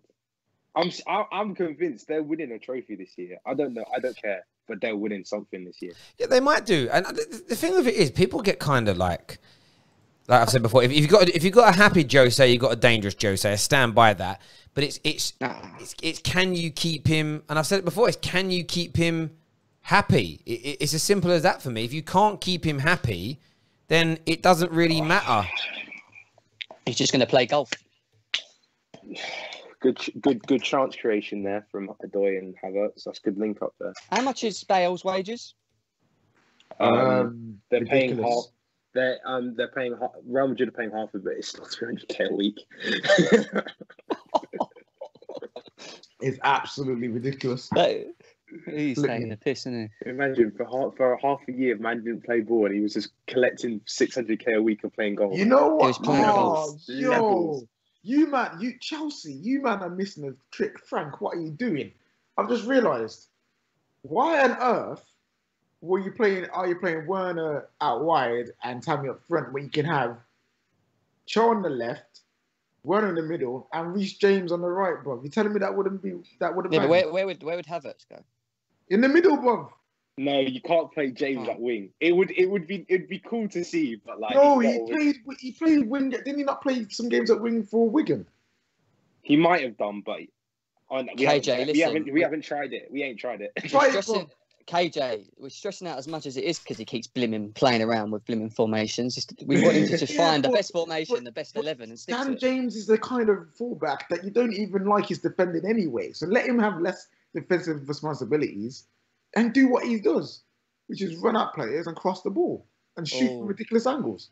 Yeah. Play him, Chilwell. Play him.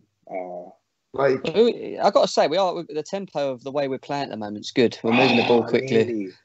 Moving the ball quickly. Fine. We're just not making enough chances at the moment. It's a bit too sideways. The thing is about Kante, I really like him, but I don't like him near a box. Like, honestly, I just he just doesn't have the skill to be.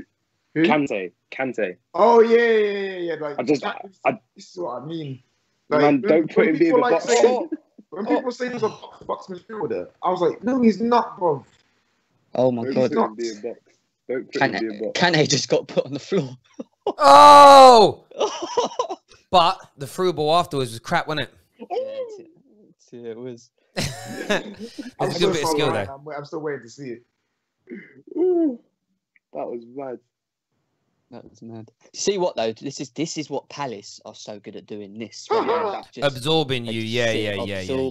Absorb, and they're hard to break down. The one thing they don't have, Palace, if they could get themselves, if they had like a Danny Ings, who could like a proper finisher, they could break into the top 8. It's just they don't have a clinical goal. Like, I know he scored 3 so far this season, but when you have what? Mishi. Shut up!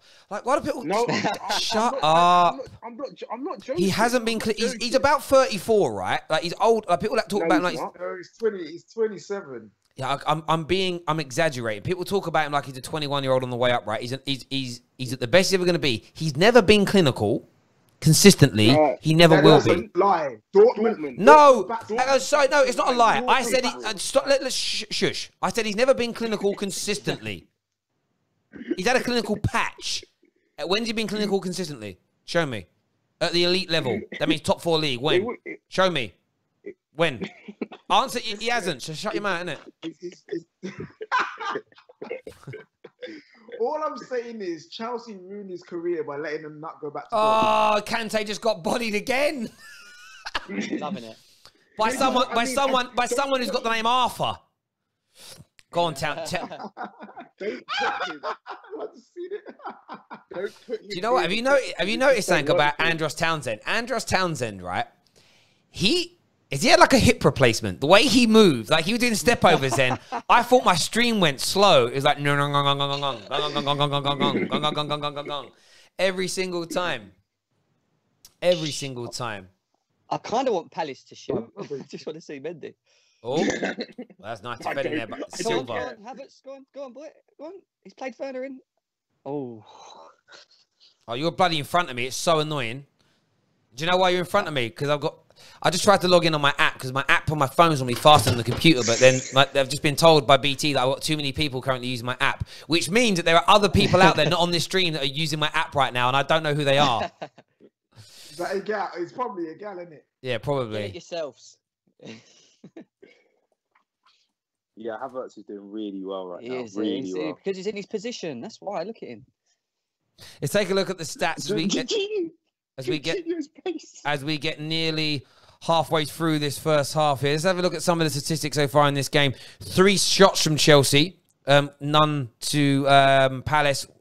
As you can see there, the interesting element is chances created. 1 from Havertz, 1 from man like Jorginho. It's been very one-sided. 16% of the ball. That is all that Crystal Palace have had so far today. Dominant. I bet if we look at the heat maps as well. I mean, yeah, look at the heat maps. Yeah, that's centre-backs headering the ball and goalkeepers, bro, for Palace. And look at the dominant side. It's all going down the right. Callum Hudson-Odoi. I'm sure if we go check the chalkboard and look at the touches, Hudson-Odoi is up near the top. Jorginho up there. Hudson-Odoi on 18, which is for an attacking player, it's very high. Of course, defenders are always going to, and holding players will have it more because you start your attacks from the back. But you can see the touches of Chelsea. Let's remove Palace for a minute. It's all on that, predominantly on the right-hand side.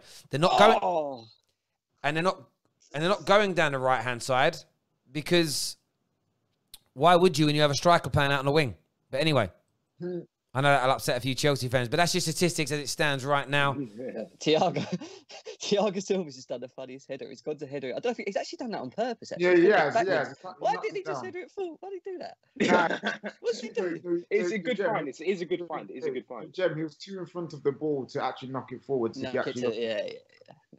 What's interesting on this stats you can see on the screen now, boys, it shows you how much of the ball out of the 100% of the game, how much each individual player has had. So you can see that Aspi and Silva, Zuma, like sort of between sort of 11 and 13% each. Jorginho's the man though, and this is where as well as you're playing today, Jorginho's a guy, he is controlling the game for you. That shouldn't go unnoticed. He's getting so much of the ball and feeding it into the right areas. But look how effective Havertz has been with just 6% of the ball.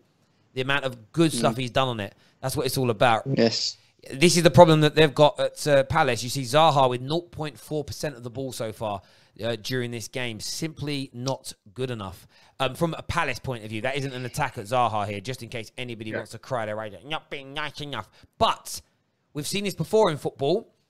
And then the team with no ball, no part in the game, get half a chance, bang, and score. That would be very, very Chelsea. Let's see. But a much better start today from Chelsea as opposed to the West Brom game. They need to. I'm stressing though. I ain't. When we don't get a goal, I just know it's coming. I know it's coming. No, it's not. Sure. Listen, Palace are absorbing. They're not easy to break down. We weren't going to smash these 4-0. I never thought we was going to do that. It's going to be tight. As soon as we get the first goal, the doors are open. When was our last clean sheet? I don't even remember. Yeah, but now we have Mendy in goal, bro. So chill. I would love for him to flap a chance. Just absolutely flop a shot, bro. That was so funny. Yeah, but even if he flaps and touches the ball, it's still an improvement. So no, Kepa always touches the ball. That's his issue. His fingers just give way. Kit Kat fingers.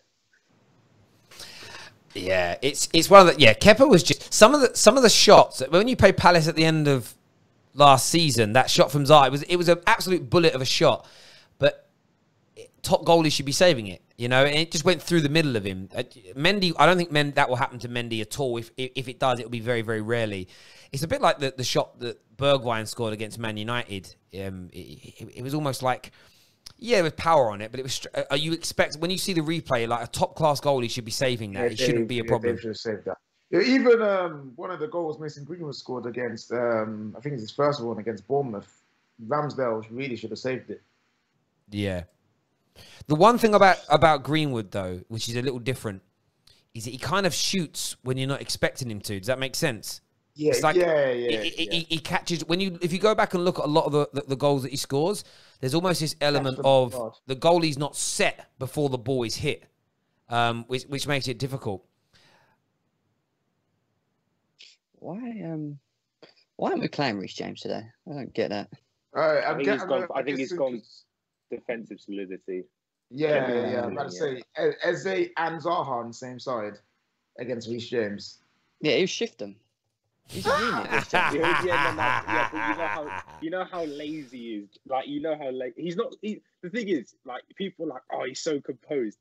He's always on the verge of composed and lazy. Exactly. That's like, you know, everyone's got a mate everyone's got a mate where like, oh, my mate, he's so laid back and relaxed. I'm like, laid back and relaxed or lazy? Which of the two? Because their traits are very similar. But I like Reece James, but I think he's very talented. But like most young defenders, they go like, what's mad, right? I've seen Man United fans this last 24 hours ago. I'm so worried about the Tottenham game. Why? I'm worried about AWB, man.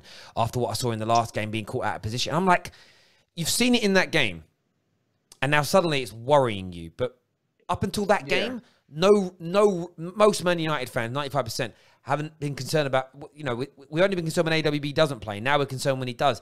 I said it's because it's been pumped into your mind all week. Like, Reece James has had a few dicey games in the last 6 months. But do you know how normal this is for young defenders to not look like the completed articles at 21, 22 years old? It's staggering, again, how I find the mainstream media and the mainstream sports broadcasters now, they've turned into the YouTube channels, which are all about fan reactions and fan panic and everything else. There's no like, and that, why are they not bringing on a professional coach? Not to school the YouTubers they have on, but to come on and apply context. Bambi. Do you get where I'm coming from? Get someone right. Oh, Bambi. Yeah. Do you get where I'm coming from in terms of if someone comes on and says, Reece James did these 5 things about him, why not have a professional coach on there to say, yes, but this is normal at this age, this is what they're working on.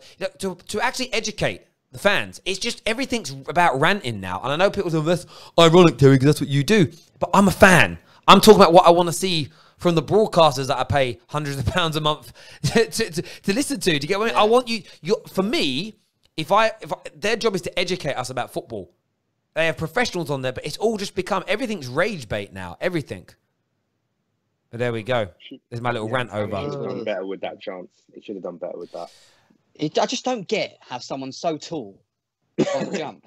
Can't jump. He can't lift his feet off the living floor. It doesn't make no sense. Yeah, but if that's Giroud, that's a goal. Do you know what's really interesting? A lot of people used to talk about Peter Crouch in that way, that he wasn't that good in the air in terms of he could finish headers. He'd get to it. He would get to a lot of chances, but his conversion. I mean, he'd score lots of headers. I think he's one of the highest goal scorers of headers in the league. He's the highest goal scorer of headers in the Prem. Yes, but this is where like stats are misleading. He would attempt something like 3 times the amount of headers that anybody else would get to because of his height. So his conversion rate was quite low. He wasn't like Michael Owen was an amazing header of the ball when he got the opportunity to header it. Does that make sense? Like, he was amazing at it, but he didn't header the ball very often. And I feel too small, isn't it? And I feel Tammy's a bit like that. Tammy's such a tall guy. He gets loads of opportunities to put the ball in his head. Just doesn't do it enough. Now, Peter Crouch is obviously better than him, but would have turned the ball over again here. Got a corner. Wild Staff here says, I think 4-1-2-1-2 will suit Werner with Havertz as a support striker. That's FIFA. That's FIFA. That's FIFA. 4-4-2 diamond, Terry. Sorry? That's all that is. That's a 4-4-2 diamond. That's all that is. Oh, yeah. Yeah, that's football. So, I appreciate the super chat. That's football hipsters for you. Corner here, whipped in. I'm playing Havertz. FIFA too much. Did he put like bracket 2? Yes. Closed bracket as well. Here we go. Let's see what Mendy's about from the corner. Oh, oh my God, what's he doing? Mate, I hate that you're in front of me. He was in no man's land there. He was. You know what? It worked. I don't mind. About 18 minutes to go in this first half. Still 0-0 as it stands. It's going to be tight. Tight as a duck's backside.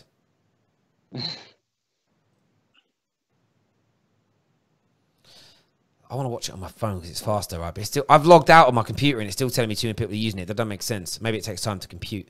But I've logged out, so now it should let me. Or some of the others have just gone on it quick. You know what?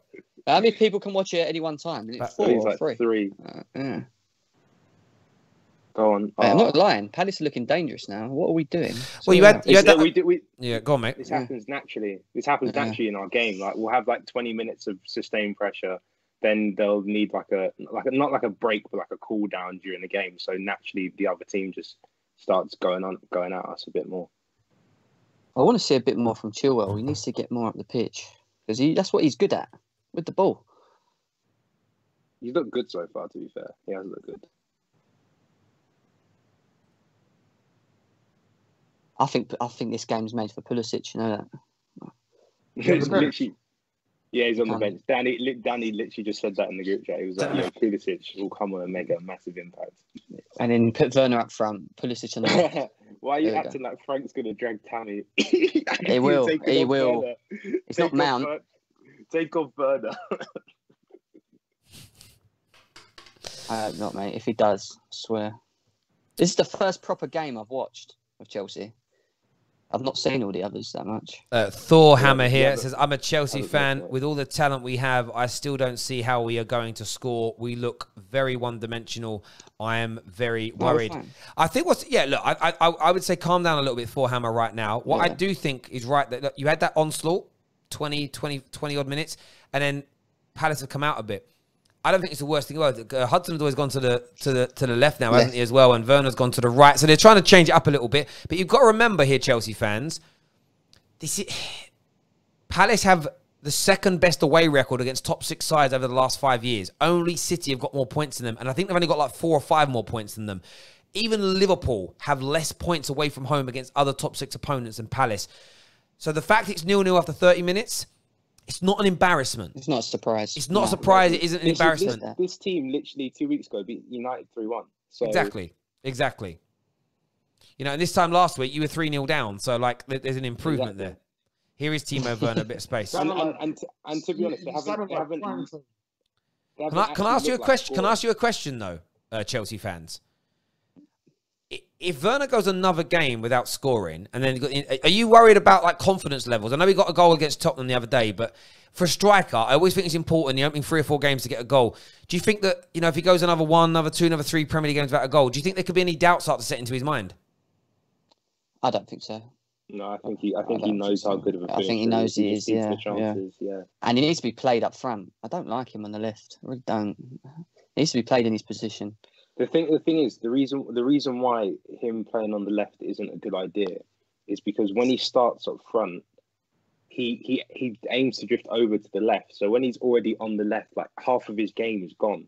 Not just that, right? Now, if you look at him now, right, they've got the throw-in. Look where his position is and where he is. He's inside inside our half, right? And he shouldn't be. He should be where Abraham is, you know, because that's his strength. Like you said, his pace. He needs, you know, the ball over the top. Oh, go on, Chilwell. Bro, That's a crap ball. But you will have that. You'll get that when your players come back to full fitness. You know, and that's my problem at the moment with it. So it's just one ball. It's always that one ball. But Havertz again. Look at that, beating a man, given a good pass, and not only a good pass, but like a really good ball, as in right power, right where he needs it to be, so he can take it in his stride and go. Wait. That's what I'm thinking of. Wait a pass. Yeah, well, Hudson-Odoi didn't do that, did he, just now? So exactly. Oh, you know what I miss? He used to be on socials a lot, but he stopped doing it now. Pundit J was amazing. Go on, Kante, go on. He was, but the problem is, it's like most people that do well on social doing what he did. Once it's not funny after 5th or 6th time you've watched it. Tammy's in here. That could be a penalty, This is what I'm saying. Now, this is my point. Right? If that was Werner there and there wasn't another striker up there, we would have took it once and bang. But because there's Tammy there. I want to see the replay. I'll go 1 second. Let me see the replay. See, I can't actually see what Tammy did there. Oh, he let it run. See, I mean, that just comes down to decision making. There, Tammy was in space. See, for me, you want him taking the touch, putting it onto his left peg, and just hitting that at goal. Bang it. That's what I'm saying. Put a bit of power. Put a bit of power towards the bottom corner. Just over 10 minutes to go until half-time, ladies and gentlemen. Smash the like button for us. Hit the share button as well. Really important to the Football Terrace that you get that done. Mike here says, will it be 2-1 Palace win or 1-1 draw? Well, these guys have all predicted Chelsea wins. So none of them are going to think it's going to be any of those things, my bro. Oh, Hudson-Odoi. Oh, he fell over. Why'd you fall over, Hudson? Yo, Dave, what are you doing? Relax. He's all right. Come on. Me mocking it. That is me mocking. I know that's nothing, obviously.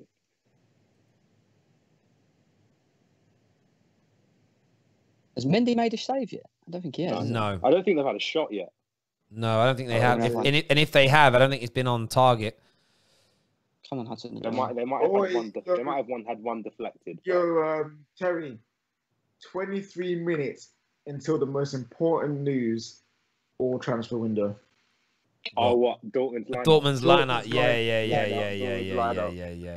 I hear that. I've got it on notification, so when it comes up, it'll come up straight away for me. Do me a favor though. Cool. Don't shout it out because The reason I say that, I know we're live when I'm saying this, but we are still a show here. And the problem we have sometimes on this channel is that we're in the middle of trying to make a show and people just throw, it's like, yeah, we can build up to that and talk about it. Wait for the comments to come in, build up anticipation. Yeah. It's creating something. It's the one issue I have with anyone's stream being in front of mine. It's I have like sound effects and stuff I need to use. And if I don't know when it's going to happen, I'm like, oh, I can't use it. You get ready to use your buzzer button and you hear Steve Jem like, oh! Yeah, I'm like, oh, I didn't know. It loses its effect. Oh, Hudson. Go on, Hudson. What are you going to do? Oh, nothing. Another super chat here from Mike who says, would have Chelsea win option, but a dead team, so I'm not going to. It's Chelsea are not a dead team. They're not a dead team. What I will say, though, is although Palace haven't had a meaningful attempt, nor have Chelsea really. No. So Chelsea haven't created that gilt edge opportunity to score yet in this game, which I think is going to be. It's got to be disappointing. It's got to be disappointing for Chelsea fans. Yeah, because but it's what you expect with Werner out wide. He's just not as effective. Do you know what we're missing in this game? We're missing someone that will get the ball and run with it and dribble with it, and that's what you need sometimes in these games. Someone that's going to run at players, commit them, and then open up the space. Can't Cho do that? Doesn't Cho do that? He does, but he don't. He always he looks like he's going to go, and he turns around and he goes backwards. Jem. The problem with it is that because of Werner playing on wing, they know that most of the attacks will go down Hudson-Odoi side, so they can just effectively drift over to that side, and him running becomes less effective. Christian Pulisic. Have you seen how he's been on the left for like the last 5 minutes, and Werner's more central? Yeah, because that's the best way to play. Well, but also what I've said for a long time as well, though, fans have got to cotton onto this. And it isn't because Terry's brilliant. It's just because it's normal. Starting positions are not the be-all and end-all. It's where do they drift during the game. And Werner is starting to drift more central. Werner is going... That should be a nightmare for opponents if you can get it to work. Because... so lucky there. The fluidity is there. So lucky. Let's just take a quick look at the stats here. We're going to load these up on the screen. You are one shot they've had. One shot they've had in this game so far, and I don't remember even who had it. They're saying it was Zaha. Actually, it was the last shot that actually happened. To be fair, it's saying it's there on the however many minutes that was in. That's surely got to be a booking. Surely, not given. Hudson-Odoi, come on, man. But yeah, I mean, you're definitely the dominant side. 5 key passes so far today. Silva, Chilwell, Jorginho, 2 from Kai Havertz, but no major attempts. And if we look at your shots, the problem you've had is none on target. Well, 1, on target out of the 5. It's you know. Say that's the one chance. And remember, if you're watching a gal, even shots that hit posts and crossbars are not on target. Let's have that right. And if it hits the post, you can have a shot on target that is a goal, but it just hits the post. Like that is a thing. What? Yeah, like if the ball hits the post, like the inside of the post and goes in, it doesn't count as on target, but it's still a goal. Yes. Yeah. But then if that doesn't happen, then the shot's off target and it's no goal. Yeah, of course. Yeah, of course. If you have a shot off target and it deflects and goes in, it's still a goal, but it's not a shot on target. You know, it's the same as if it's a shot. Bambi? Oh my God, he's so Bambi. It's annoying. Hang on, let me just see this here because you're in front of me. It's annoying me. Oh, here he goes. Control. Oh. He's like, what do I do? Oh, wait, you know who would have scored that? Calvert Lewin, because you see what he did the other day. Oh, with the touch. Yeah. The touch, yeah. The touch was something else, but it goes back onto his knee and then does a Bambi.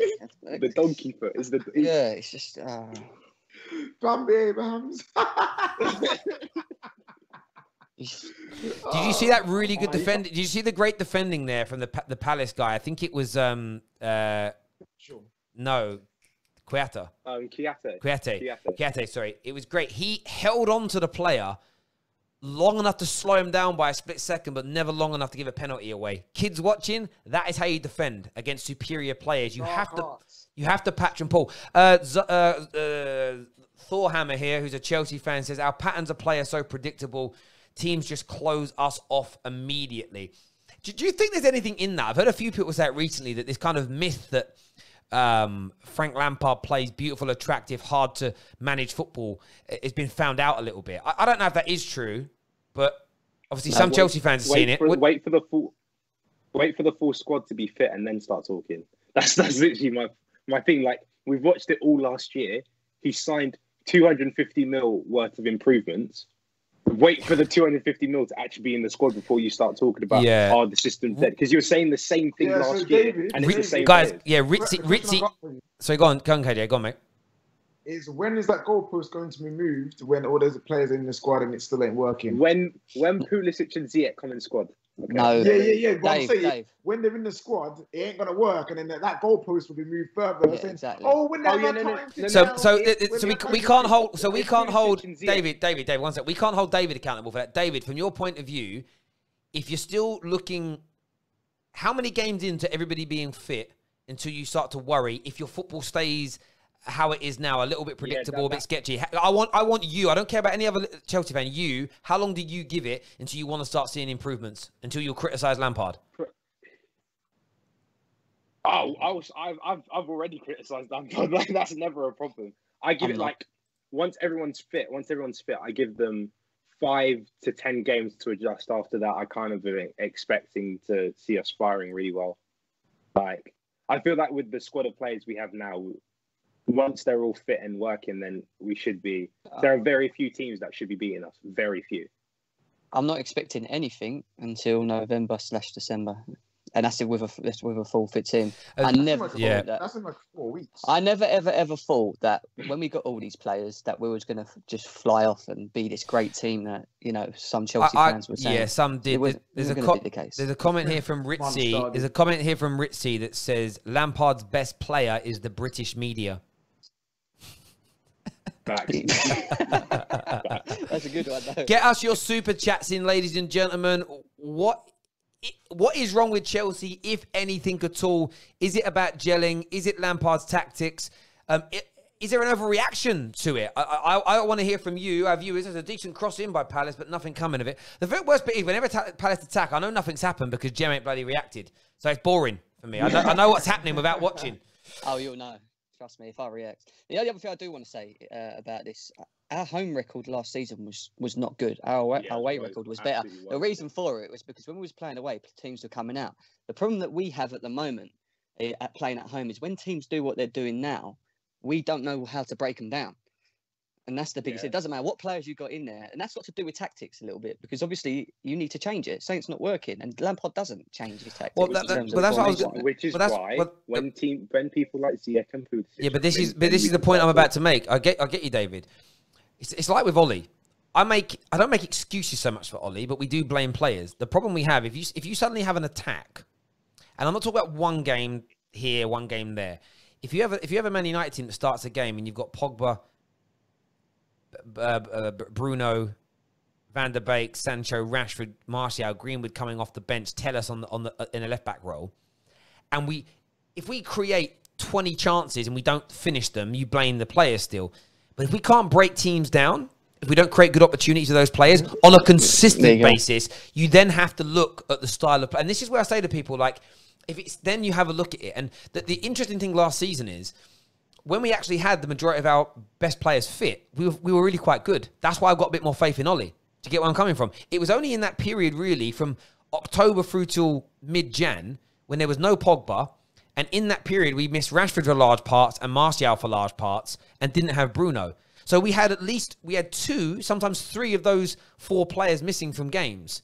Of course, no Van der Beek existed, no real creativity from our wings. And that's when we struggled. As soon as we had those 4 players back on a regular basis together, we climbed back into the top 3. Add another 2 or 3 players to that, and I'm really quite comfortable. Because I have faith that we play good enough football overall. If you guys get to a point in 3 or 4 months where you have all your stars playing, and you're still hemorrhaging goals, and you're still struggling to break teams down, the same as Man United under Ollie, that's when you start to criticise and worry about it. That's my view anyway. I agree. That's what I was saying. Say this about Chelsea. This is what happening now is very normal and not like absurd at all. I think the issue is, if you say this about Arsenal fans, Chelsea fans gassed it to the point where this is a disappointment when really it should be just the normality. This is normal to me, mate. This don't surprise me.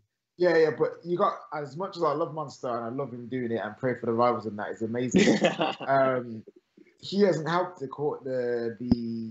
cause. Like, Chelsea fans was on such a mad gas here that it wasn't just I'm excited for my team. It was we are now the best team in the league, and it's just like that's kind of mad still. You know what I'm saying? With all our players. Yeah, of course, and it takes time for these kind of things to gel and to get into place.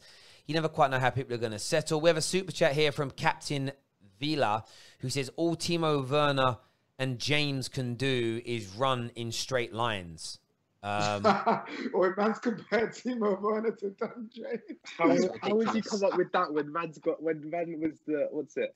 Only Robert Lewandowski got more goal contributions. Yeah, you can't here in Europe. Like, no, and mate, I get. Listen, but it's interestingly, it's a strange one. What a player does before they come to the Premier League becomes an irrelevance if they don't deliver in the Premier League. And I'm not saying Timo Werner won't, but I've said this before. I remember watching Stuart Downing for Liverpool when he first joined, and if you go speak to real Liverpool fans that were watching them back then, Kai Havertz, you poor lad.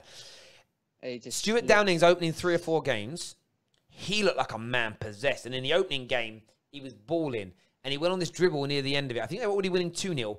And he shot from distance after beating 2 men. And he hit the crossbar. And I always felt that if he'd have scored that goal, his entire Liverpool career would have been so different. But he didn't score that goal. And he had another 2 or 3, 4 games where he was playing well. And it didn't quite, nothing come off. And it was like the confidence then fell out of him and he never recovered. And I'm not saying Timo Werner will be that guy, but I do think for attacking players, and you get it as fans, when your player scores early on in his career in an attacking role or has those games where he creates those winning moments, there's that element of, we can relax. I remember feeling that about Bruno in his opening 2 or 3 games where he scored some, created some. It was like, I can relax now because he started off well. Where if he'd have gone 5 or 6 games without scoring, maybe, just maybe, there'd be a bit more of a worry and concern. But it is half-time, ladies and gentlemen. Make sure you stay with us. We've got some super chats to get through here. First one from Mike says, it's funny that such a good attacking players can manage to kill any attacking play. The team he took over had Chelsea... Sorry, some of these comments I really struggle to read. Attacking play. The team he took over had Chelsea... Can't all be spending, otherwise 4th is the best they can hope for. Can someone else read that chat from Mike and see if I misread it because of my dyslexic brain? It doesn't make sense to read. Try reading that for me, KJ. You're smarter than me. I'll go find. I'll go find that. I'm not too sure if I'm smarter than you, but you've got a degree, bruv. I ain't. You're smart. I should have gone to David. David is probably David's like Matilda. Do you know what I mean? Like, that man was reading when he was like 6 months old. Another super chat here says, some Chelsea fans just need to adjust their standards. New players, it goes, new players, and remember a relatively new manager in Lampard.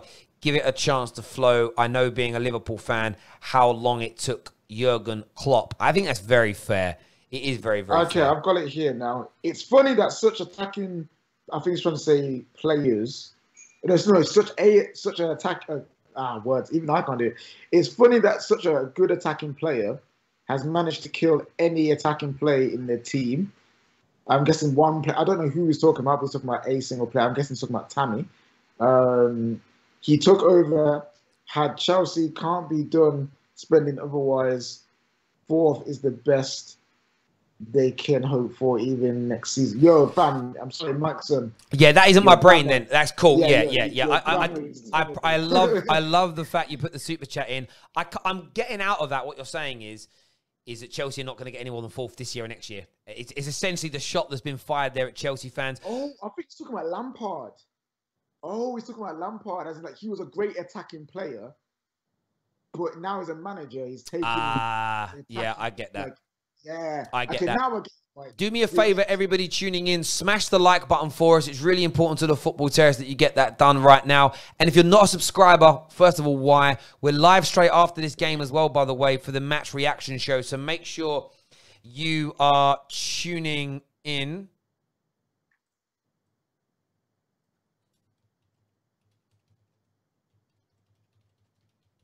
Make sure you're tuning in.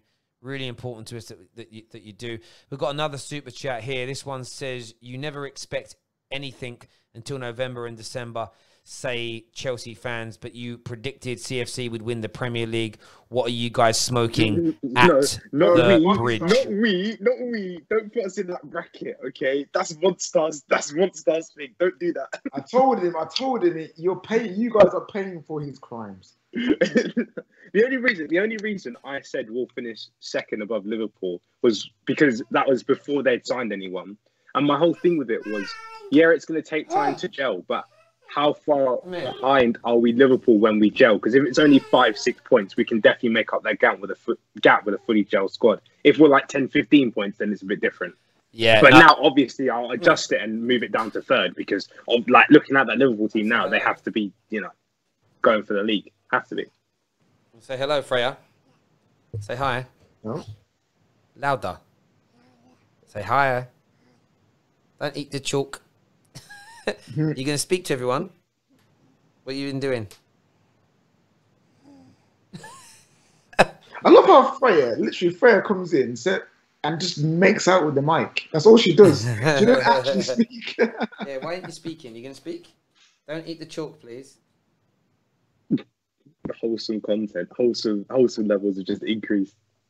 Yeah, no swearing anyway. Got a rainbow tiara. Make sure you're smashing that like button, people. Can you tell everybody the ABCs? Can you go A?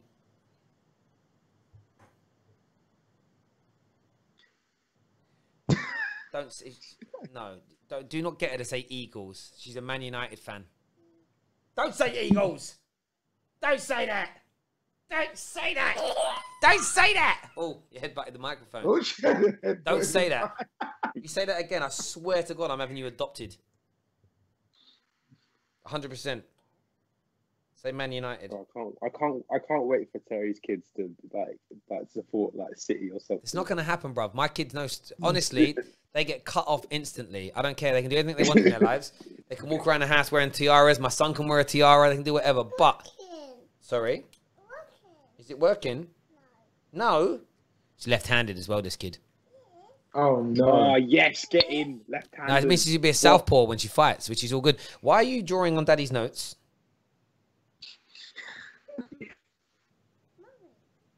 Do you love Daddy? Yeah. Do ya? Oh, that's nice. That's good. Right, Daddy's going to go back to work now. Are you going to go out there? Can I have my pen, though? Thank you, sweetheart. Do you want your chalk to go do your drawings with? And take it. So you say bye to everyone. Say bye. There you go. See you later. Lady Freya, Lady Freya in the house. Hashtag free Freya. Because remember, she picks another team. If she picks another team, she's going in the basement, bruv. Look, I have to build a Fritzl. I have to build a Fritzl dungeon, and that's where she goes straight in. Make sure you're hitting like and share buttons, people. It's really important. We're not even on 1,000 likes yet, and there's 2,300 people tuning in. Hit the damn like button, please. Hit the damn like button. Get your super chats in as well. Laurie Nix here says, as soon as you see Freya, you have to smash the like button. It's true. That's true. Otherwise, she'll be sad. It is true. Hey, can you not see me? I can't see you, mate. I don't know what you've done. You've broken it. You've broken it, mate. There you go. There you're back. Oh. There you're back.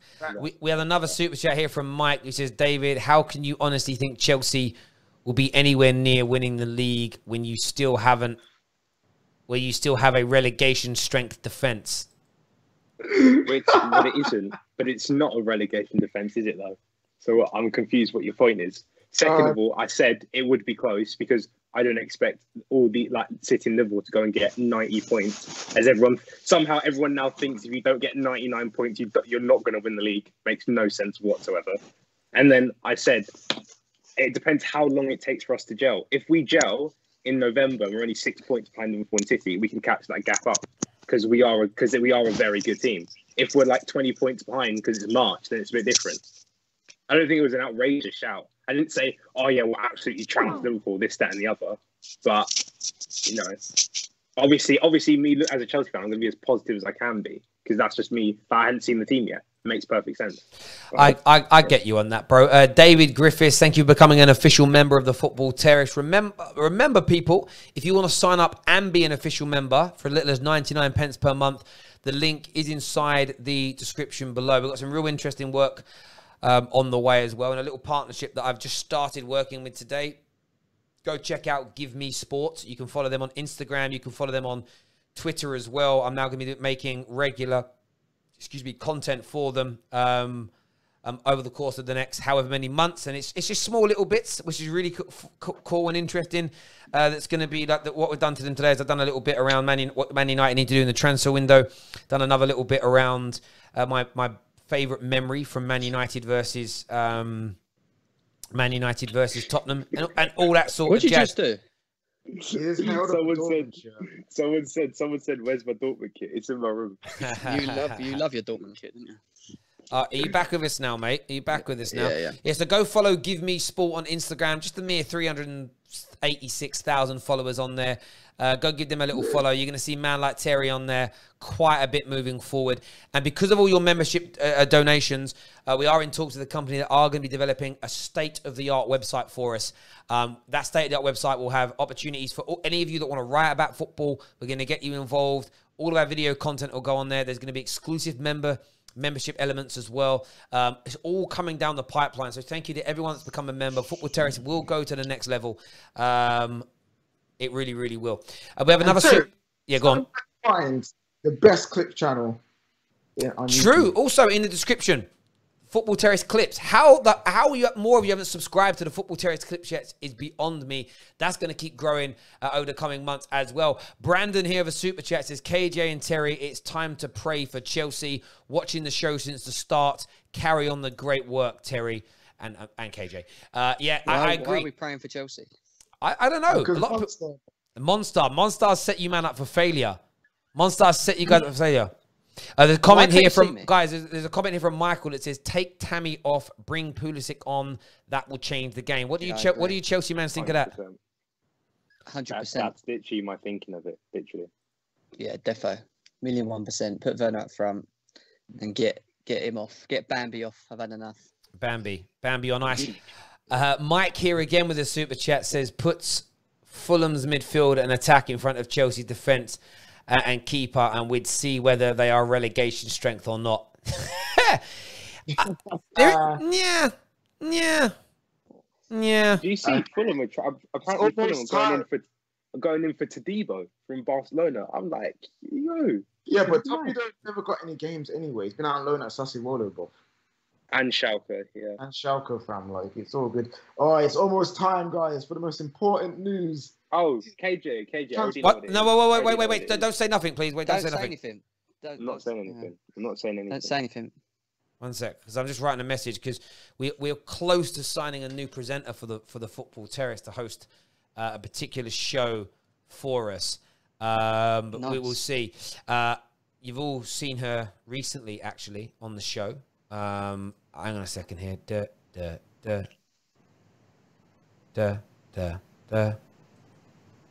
Why is my screen? So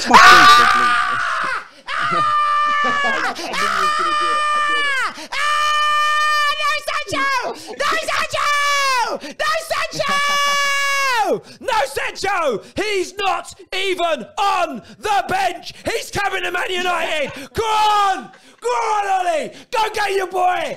Go get him! Come on! Yes! It's a joke. It's a joke. Crazy. Come on! No, I'm up and down. Come on! KJ, that's a clip there. Oh! Yeah, where's the clip? I don't clip watch alongs because they're so damn long. Oh gosh. Yes. That's a clip there. Come on. Funny, man. So, Alan, we got left of this transfer window? Just 3 days. 2 days. 3 days. So United must be preparing that bid then, yeah? No, Jaden. United must be preparing that bid. Oh. Surprisingly, though, the timeline ain't kicking off. My timeline anyway ain't kicking off right now. To be honest, I think it makes perfect sense that he's not in the squad, because if it is a viral infection, like, you're not gonna sit out. No, I'm being serious. I'm being serious. Like, if it is a viral infection, you're obviously not gonna come straight in the squad straight away after missing one game. Hang on. No, but I can debunk that straight away, though. But your theory makes sense. Your logic makes sense. But this is the point that I make. When Sky claimed that he wasn't in training for 2 days, all the European credibles and the anti-United media said, yes, he was. So if you're training with the first team, how's that any different to being in the matchday squad in terms of passing the virus on? So he wasn't at training. So if he is ill and he wasn't at training because he was ill, then you wouldn't need to lie that he was at training with everybody, would you? So both those trains of thought now contradict one another. He hasn't been at Dortmund all week because he's hoping to get a move away. The only thing that's holding it up is Man United have not put the bid in yet. But Jadon Sancho is not in. I saw he went in the starting lineup and I was going through the bench and I'm like, please. And I was like, because I'm dyslexic, as you all know, I was like, I think I might, have I misread it? Have I read Sancho and thought it said something else? But Sancho not, let me repeat this here. Sancho not in the match day squad team bus stadium for Dortmund today. Man United, get your damn checkbook out. This is my address right now to Woodward & Co. Get your checkbook out. Right now, get it out. Right, 108 million pounds or 120 million euros, whichever denomination you hold the funds in, whichever kind of account you've got, write the damn check, write the email, send it off, get it done, say sorry, pray to God, pray to Buddha, pray to Allah, pray to Yoda, pray to Joe Pesci, whoever you pray to, whoever your God is, get it done now. Make him a Manchester United player for God's sakes. Get it done, get it over the line, no messing about, and then we go. Come on now. He's telling you. Jadon Sancho is doing this. He said, come, he's like, hi guys. Hi everyone. I'm here. Hi. Come see me. He's literally bending over. He's flirting with you. He's showing it off. He said, come and get me. Come take me. Come make me yours.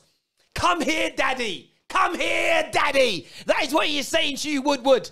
Make me your daddy. That's what he's saying.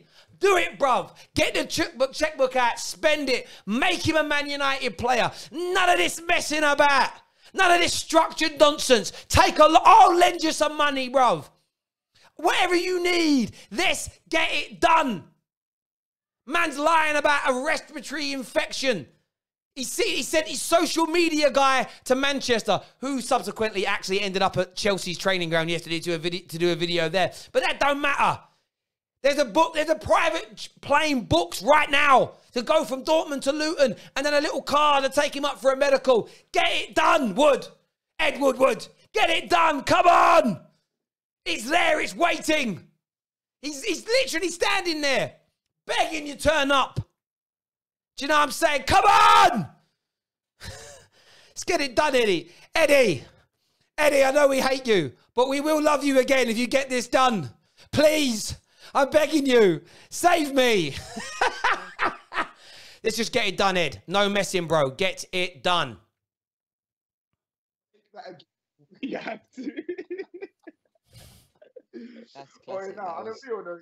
Terry, Fabrizio also tweeted an hour ago. Talks between Manchester United and Barcelona for Dembele is still on. Or as also with his agent, United want him on loan, which is good. I don't mind that. And Koeman said his future depends on what he thinks.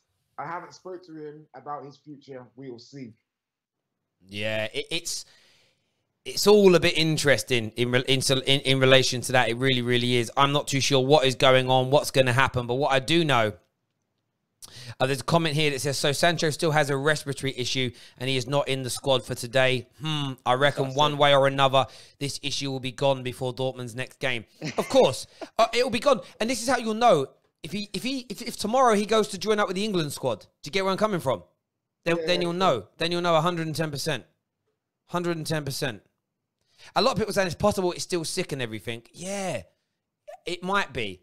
But it's just too much of a... If he's sick, but then he meets up with the England squad and he plays for England... Then what? Like, it's so much of a coincidence. Like, how coincidental is that? Bro? Listen, man, he's injured. Just chill. Lemon hell. Guys, okay, I've got your cameras keep dropping off. I don't know why your guys do that. Your guys' cameras always drop off. Why? I don't know why. Yeah. Bellingham, well, but in terms of Dortmund, Bellingham starts, which is good for United because we're gonna sign him in like 3 years. So true. Second half beginning now in this game. Just gonna get the timer going for you all, because I know you all love a timer. Yeah. If you don't have a timer, counting down to 45 minutes of the half. I know you all panic with no timer. Some super chats here that we didn't read at halftime because I was getting excited about team news. We had that one already. It says, to gel, the new word of the year. Hit the like button is from Zaza. I wouldn't say it's a new word. It's always been around, but there we go. Phantom here says, why isn't Werner doing the breakaway? I don't know. What? I don't know what that means. Terry, that is a pause moment. Lol. No. Okay. KJ, turn that into a full-length video clip. That was funny. Yo, also, fun fact for you guys. Timo Werner has now waited 2 hours longer than Joe Linton did for his first Premier League goal. Timo Linton, bruv. Timo Linton. Incredible. Timo Linton. Timo Linton, bruv. Joe Linton's a great player. I don't know what you're talking about. Sign him, bruv. Joe Linton's got more goals this season than Rashford and Martial. So, like, what's your point? Yeah, exactly. Mate, Bagsman. He's an absolute Bagsman. It's only KJ that don't like him. Go on, Havertz. Shoot. Oh, he took too long. So what did you just say then? Rashford's got 2 goals this season. Yeah, and Joe Linton's got 3, I think. Joe Linton's a baller, bro. I'm not stuttered, fam. Go check the facts before you come up in here with foolishness. All I know is that Rashford don't have more. I know as a minimum. Guys, what's going on with your Skype lines that your videos keep cutting out? It really is. It must be a setting of yours. I can't work it out. It frustrates me. I get so frustrated at stupid things. Timo Linton. That's what we're calling him now. It's gone from Timo Morata to Timo Linton. Timo Linton. Timo Linton. I'm lost. Has that worked? That ain't worked, is it? Timo Linton. Super chat here from Chris says, Berkey had same RI as Sancho, also not in the matchday squad. Oh, yes, I get that. So for me, I think the goalkeeper has the infection. I do. I think they're just using it as an excuse for Sancho at the same time. That's just my very humble opinion. But let's see. I really celebrate. Look, my voice is gone. God. Yeah, I say to you, was a bit too ecstatic. The gas. Why is it doing that? It's just fun, mate. It's just a laugh, isn't it? So, Timo Welbeck. Yeah, get your Timo. What do you call that? What do you call that when you merge 2 words that don't belong together? A butterfly word. Is that what it's called? A butterfly word? Oh, look, see, that is a private education for you. That is what a private education does. I know a butterfly word is when you put like 2 words, like 2 full words together. So literally, butterfly is a butterfly word. It's just butter and fly put together. What? Okay. I am so baff with you right now. No, I get what you're saying. But yeah, Timo slander in the chat. Put your Timo slander in the chat. What Lacatimo or something? Yeah. Lacatimo. That's pretty good. Lacatimo. I like that. Lacatimo. Timo Linton. That's pretty good. Let's get some more. Let's get some more of these going, please, because they're funny. Wait, so Dave, you should be happy with doing this because last time we did, with Lacazette, he started scoring goals. Exactly. We have another super chat here that says, I've got to read this out. It says, Timo is games away from being an FPL flop of the season. Oh, yeah. Yeah, everyone's got it. Oh, someone put in the best one. Yes, and guess who's got it? Ben Chilwell. 1-0, Ben Chilwell. Get in there. Boom. Let's go. Chilwell. What are you saying? Boom. Go on. Boom. In my fantasy team this week. Good point. What are you saying? There These camera things annoying me. Someone put the... Yeah, it's very frustrating. It's only just started doing it recently. This is the best one on the Timo names. It makes perfect sense as well. Just Timo Pukki.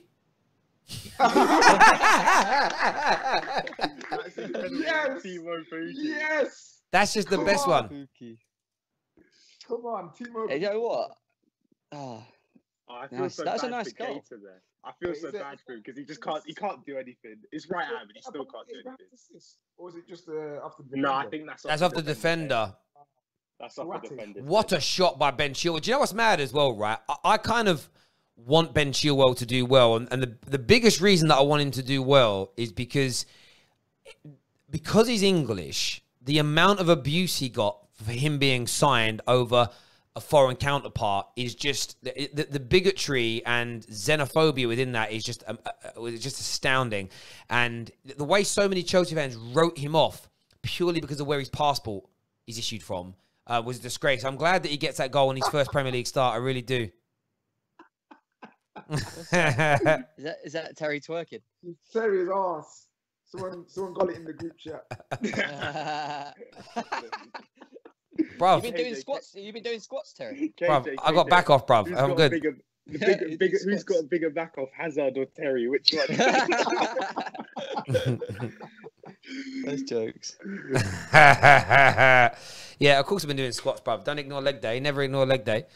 No, like day. There's a tweet I got to check here. This is from a man like Fred who says, I don't know what he's saying here. Right, that's what he's saying about the Dortmund situation. 11 minutes ago, he tweets in Norwegian. He says here, Sancho neither on the pitch or on the bench for Dortmund and it's not because he's sick. United have not given up, is what he has said. It says Dortmund claim he is ill. The last message I received was that he was quite sore at will. Dortmund have also kept quiet a lot with other things that do not match the information I have received during the transfer window. And this is the whole point. You know, this is why I say about the supposed being sick thing and not training. If he's sick and he can't be around the squad, then he shouldn't have been in training. But all week it's been denied that he wasn't at training. And Sky Sports, I know a lot of people have a go at them for not being credible, right? But Sky Sports are in this sort of situation where they're standing outside the training ground. They've seen who's come in and who's left every day. And they've basically said, we haven't seen Sancho once. And it isn't just Gary Cottrell. They'll have a whole team there looking, waiting. And again, he ain't here. So they're, for me, right now, are more credible than a journalist 2,000 miles away who's receiving a message from the club. Does that make sense? Because they're watching. Unless they're sneaking Sancho in for a back door. Yeah. I all hooded up, like face mask, everything. Exactly. Oh. Us from corners this year, we look so much better. So much better. Oh, defending them. Yeah, defending them. Do we? Every time, no. Jem, every time last year, literally, it was like a corner comes in, no matter where the ball is, it's a problem. This year, at least, it's like we somewhat have like it's an improvement. It may not be like different level. Oh, when that like back in the day when it was like, oh, the other team has like 2 shots on goal in the whole game, but it's an improvement. So It's too early, bro. That's all I'm gonna say to you. it is a bit early, but I'm happy. Palace have come out a lot more now, though. They're very but that's a benefit to us because we need that. Well, I don't know. Do we need that? As I say that, we give away a penalty or something. It's like Mate, this camera is doing my head in. I've come out, I've gone in, I've come out, I've gone in. So I can see you on Skype. Like, I can see you on Skype. I just can't see you on the stream. Yeah. I don't know if it's Terry. Did Terry have to do something? I don't know. I can see myself. No, we can all see each other, but it's just that for some reason on Terry's screen, I drop in and out, and you drop in and out as well. Are you guys now less stressed about how this game's gonna go? Are you guys feeling better? No, yeah, I'm feeling a lot. Need a lot another better. goal. Need another goal, man. I'll be more comfortable when I see another goal. Well, no, but I'm even thinking about the subs that are going to come on now because they're going to have to not sit back as the only way I see us like not winning this game is by our mistakes, not from them doing anything else like too outstanding. Yeah. So far, the game has gone how we all thought it would. It was going to be tight. It's going to be not going to be pretty, but you've got the first goal, and at some point, Crystal Palace will come on to you guys, and they'll be spacing behind for Timo, for Callum Hudson, maybe Pulisic. I'd get Pulisic on, give him some minutes now. Start getting him in. Timo Benteke. Timo Benteke. Yeah, they're not bad ones. It needs to like flow more. Timo Balotelli. No, so he's got Timo Pukki is actually good. I actually do like that one. Remember, you all can also use his last name as well, people, not just his first name. Last name. Yeah. Get some last names in there too. Timo Werner slander is welcome on the Football Terrace right now. Werner's quite a hard last name to mess around with. Yeah. You got Werbeck. Yeah, Timo Werbeck Werner. works. Timo. Werbeck works. I like that. I'm eating some fruit, peeps. A little bit of fruit. My throat's gone. I need to burn it away. I've actually had a bad throat now for 2 weeks running. Wonder why. Well, I talk too much anyway. With everything. And to be fair, it's probably from all the shouting you've been doing recently. Wait, might as well call him Timo Werner Zet, fam. There's a good one. There's a great one. Vernatelli.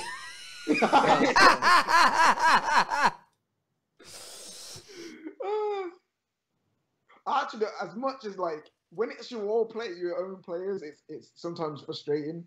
But I love like these creative slander names that people come up with. Like I'm all for it. Like it's reversed because it used to be done for a positive. When I first went onto socials, 2011, 2012, we had Welbeck and Hernandez play a few good games together, and everyone was creating things like Hernandez and what was the other one? Like something like it was like Javier Fernand Beck and all this sort of stuff. And it was like you'd put two players you love watching's names together because they were like a partnership, and then it just got twisted into we use it for a negative. And then you got some positives like Ronaldo, like something that's called Ronaldo. Yeah. If you want to be positive, Rashford, Timo Akpong,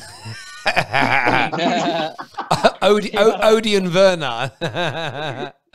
Hang on, this one's annoyed me. Bloody Timo Fluers. Do one, bro. What are you saying? Timo Fluers. Go on, who's that? Havertz. You know what? Havertz has impressed me so far this game. He's been player of the match. Very good. He has been player of the match. Yeah. It's been very, very good, actually. Oh, Tammy, what are you doing, mate? Oh my God, why are you doing that? I keep getting people sending me messages that follow me on Twitter that Dortmund's not in the matchday squad from verified accounts that have tweeted it after me. I'm like, bruv, do you not follow my account?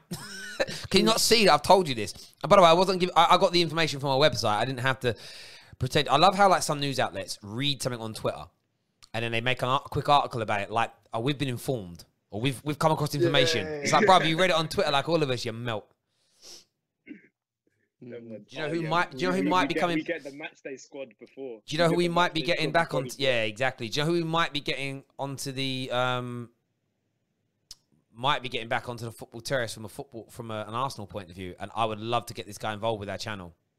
Do any of you ever remember coming across an Arsenal fan called The Plug? Yes. The Plug. I'll tell you now, guys. Allegri to Arsenal. Is that what he said? Oh, Zuma. Oi, my man was like, Mr. Allegri has signed personal terms. Arsenal. He spoke to Casitas. He's the #1 choice, and he'll be coming into Arsenal. Watch this space. Watch this space. Bruv, it is. I'm gonna find it here on AFTV's thing, and I'm just gonna play the sound. So you can, it's how he says it. Hang on, no. Actually, I'm actually gonna integrate that. It's everything. I love him.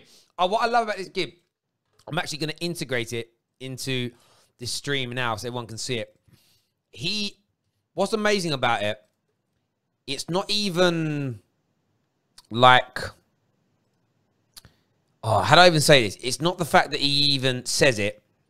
It's the way he says it. It's the way he carries it's the way he carries himself off and goes through it. Just have a little listen to this guy. We are very, very close to sorting out an agreement for Massimiliano Allegri. Allegri. Right, so first of all, he go back again. Right, first things first. We can't hear it. They can't hear it. Oh, you guys can't. Hang on a second. You guys can't. Oh, you're on Skype. That annoys me. Right, so essentially, first of all, he's got the book under his arm like he's Jesus. We are very, very close to sorting out an agreement for Massimiliano Allegri. Allegri. I do remember. He spoke to us a few months ago and said that he needed to know sooner rather than later what the plan was, so he could informally allow Juventus notice they can start searching for a new manager. and then talks were going to commence at the end of the season once their title challenge was finished and once we finished our season here. I don't even know And what he's this saying. is the thing with Allegri. We agreed a deal for him last summer where didn't, when he knew we weren't in the Champions League, he knew limitations in terms of potential budgets of players we've got, and that was an obstacle, and that won't be one now. And it is looking increasingly likely that he will be our manager. There are due to be formal talks within the next week or so, What of which his representatives will be flying over to London. And There is and they're also looking for. They are now also house hunting for him. It's amazing. You've got just go watch it back later, peeps. It's just some of the stuff that he was talking about. What I love about him is how he carried it off like, I know this. I love it. It was everything. It was like man was in the room. But I love him. He's like that when you speak to him about football. I like a person who's like that. Go on now. Go on, Zaha. What can Zaha do? Nothing. What's his actual name? Do you know, or was it something you can't Jack, disclose? I think. Oh yeah. He looks like a Jack. I think. Nah, he was actually like listening to him when he talked about football. Yeah, he knows, he understands football. There's no issues there. It's just hilarious. Hilarious. That comment is almost as funny as Saeed's Regulon and Sancho tweets. Nah, because Saeed just said that's happening. The plug took us through it. It's the book under the arm, like this. And it's like he is now formally he is now formally told Juve that he wants to leave, so they will start their new search for a new manager. There was an obstacle, and the obstacle of joining Arsenal was the lack of budget that he would have in terms of signing new players. Perna. That is no longer an obstacle. That's how he did it. It was the way he explained it. Like again, what I love about him. He's actually a very good storyteller. Does that make sense? Or counter-attack here for Crystal Palace. Counter-attack for Crystal Palace. Oh, he's going to be offside, isn't he? Squared it. Oh, Mendy, good save. Ooh. That is Mendy. See, if that's Kepa, that's a goal. This is what I mean. It's so basic. It's so basic, the save, but just the fact he's making it is an improvement. Yeah. Well, he kind of lucky. It kind of like flapped it and it just went the other way. Wait, Gem. Positives. We're looking at positives here. We're winning. We're having a good performance. I've been mentally scarred, mate, when it comes to our goals. I'm just positives. Always. There's one here. Positives. Timo no goal. Timo no goal. Go on, Hudson. Oh, it's really open now. Oh no! Get out! Run at him! Oh, it's not Timo no goal. It's Timo. How does T no go? It nearly works. Timo, yeah, it's almost there. Almost there.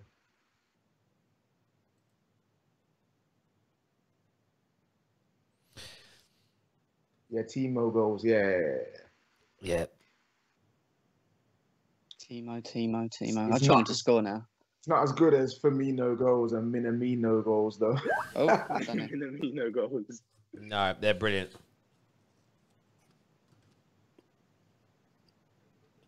Oh, I just. Yo, Jem, you took a screenshot. No, I didn't mean to. Try to work out this camera still.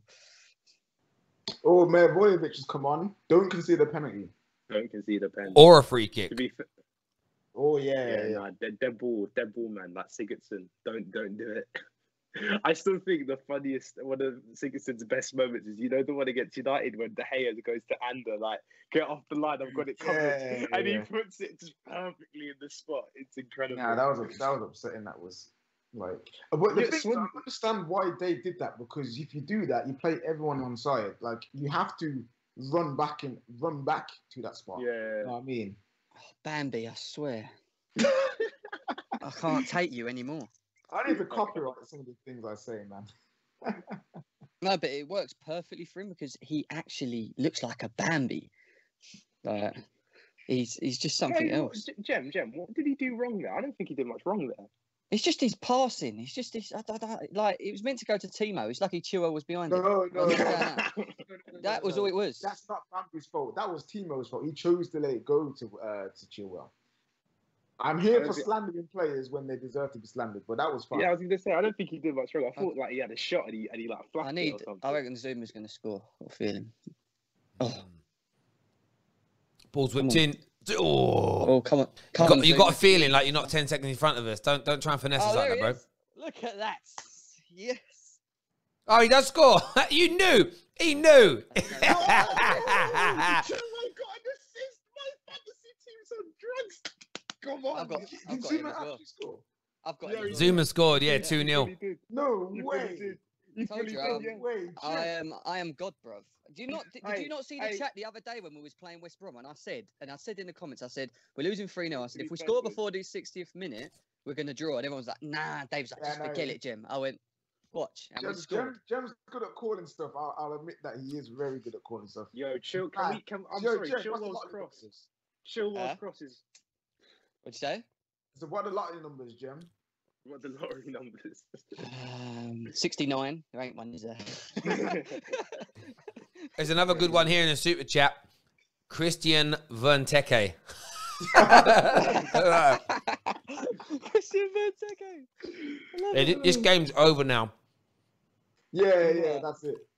And do you know what I'd say today about Chelsea? And we'll cover this more in the match review.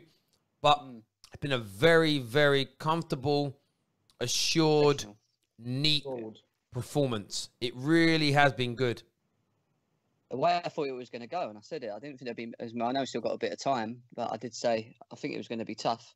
And when we opened the door and we did get that first goal, then you'll start seeing the floods. But to be fair, this is actually a good time to get Pulisic on because it's not like a pressure situation. And wait, isn't that a second goal that's come from a set piece basically? Like the build up was a set piece. Yeah. Yeah. But Ben Chil, I said it before the season. I know KJ gave me flack for it because of my reasoning, but I said I can see him being really good for us. No, I never said Chilwell. No. Do you remember my reasoning for it? It was like fullbacks who move up from like mid teams to like top teams. Oh yeah. That was a nonsense. But you know what though? Chilwell would never be good. We got to shout out someone. He's been quite. I pick on him quite a lot as well. I'm bad for it as well. But Jorginho has just run this. Jorginho, I'm glad you. We're going to save a lot of that for the match review show. But I was just taking a look a few moments ago at the possession element, and the really important element to notice here is two things about Jorginho. It's how much of the ball he has. So when you go down to the possession, he's had like 7% of the ball. Your centre backs will always have more than that. But all the play from an attacking point of view has come from him. He has fed the ball into where it needs to go. And then you look at the pass completion at 91%. He is just he basically brings the ball from the defence to the attack. And it's like why I've said before, if Man United would have signed him, if you guys really wanted to get rid of him, I'd be buzzing. He's the gravy on your roast dinner. It's the bit that you don't really think about all day. You don't know what thinks about. These are the kind of games that suit him though, because when teams just sit back, he hasn't got to do a lot of running. He can just dictate us having the ball. But this is why you have a squad, and this is what squads are about. Because in a game where you're going to be attacked a lot and he's got to run more, then maybe you go for a different option in the midfield and you play a more athletic team. A lot of United fans tomorrow want Pogba dropped. Not because Pogba isn't good enough to beat Tottenham, but they're going to stifle him and take him out of the game. But what they want to have is a bit more energy and speed in the middle. And it isn't about Pogba not being good enough. It's about utilising your squad for certain games. And I think that's where Lampard has to go from being a good coach to being a good manager, is playing the right people at the right times. Does that make sense? Like, I think it's important to do that. By the way, Werner being on the left isn't as detrimental today. Why? Because you've got Chilwell that's excellent on the left. If you had Alonso behind him, then the whole left-hand side becomes ineffective almost. So you can cover it more. So it's good decision making from Lampard today. With Jorginho the other day, it wasn't that he's bad. It's just that the reason why I wouldn't be against selling him is because we don't often cater to how he plays. Like today, we've used him in a way where you know that he's going to perform because that's the type of player he is. But I'm not sure how often we're going to do it. And all three of the midfielders that we've got there, Kovacic, Jorginho and Kante, they're all different in their own way. They bring a different style. So what's the point of getting rid of someone and losing that style? Do you know what I mean? And then having no plan B when you could Yeah, use someone like Jorginho. Yeah, but it's literally no, my thing with it is you don't want to have Jorginho in the squad when you know he has to play a certain style. Wait, Kante's had 7 yellow cards already. What? Yeah, no, that's a shirt. But never mind. Come on, Mendy. Jesus Christ. Come on, Sam. KJ's head's gone. I saw 7, thought of Sancho, and my head just went. Mendy, please do not. Yeah, how do you like? I know we're going to talk about it more on the review show, but Zuma Silva, how are you guys feeling? Yeah, really good. It's our best partnership. Really well. I think it's our best partnership. Oh my God, Chilwell, that was close. Oh my God, I just pooed my pants. Oh, mate, Chilwell's been man of the. Hey, composure. What are you talking about? His composure. Yeah, but it's not the point. If that was Kepa, Sate would have happened. That's not the. It's not Kepa. That's like saying he's injured. Yeah, if it was what's it? If it was tight as Bramble and David Beckham's free kick, it's not. Okay, let's leave it out. Chilwell's man of the match. Someone's saying. Chilwell is man of the match. Goal and assist. Goal and assist from fullback. I think we've had a couple good players. See, I think. Oh, that's lovely from Chilwell there at the back. Do you see that? Oh, look at that! I think since he scored, he's woke up. He's been a different player this second half. Confidence, bro. He weren't bad in the first half, though. Yeah, but he was good all game. He's been good. Who's this Afro guy? He's got a bigger Afro than me. What's going on here? What? Riedewald. Who's this guy? This Afro guy. We're talking about how can you be a footballer and go for the Ajax system and not be good. He is the prime example. Yeah. Oh, really? He was meant to be a mad baller. He was meant to be a mad baller. He sounds like something out of Game of Thrones, bro. Riedewald. What the hell is that? I remember when they signed him, I was like, how have they got this guy? And then I saw him play, I'm like, oh, that's how. Yeah, that happens all the time. Though. The amount of players' names you see like linked with a slightly like medium-sized Premier League team. Everyone's like, I can't believe they're getting this baller. I love him. I had him on a computer game once. He's amazing. And then you watch him play, and it's like, oh, that's why. That's literally Max Meyer for. Max Meyer on Football Manager when I was still playing it. So he turns into a superstar. You buy him at 16, he becomes a don. There was another guy called Henri Savat or something along these. He was like a French striker on the game. Yeah. I bought him when he was like 16 because he was one of the wonder kids. By 17, he was in my first team. Man was scoring me 40+ goals a season. Within 7 seasons on the game, he broke Bobby Charlton's goal scoring record. I loved him. And I remember and then I saw him join. He joined, I want to say Palace. I swear he joined the Premier League team. Newcastle. And I'm like, oh, I know him. He was dog breath, bruv. Wait, so Fabio Silva for Wolves that's the same reason why I know who he is. He turns into an absolute monster in Football Manager. Now we get to see if he's the real deal. What were the hypes about? What was that? Was it Edu? What, Freddie Adu? Yeah, Freddie Adu, bro. Jeez. I do. Yeah, that guy was Just quickly, I want to talk quickly about Mason Mount now.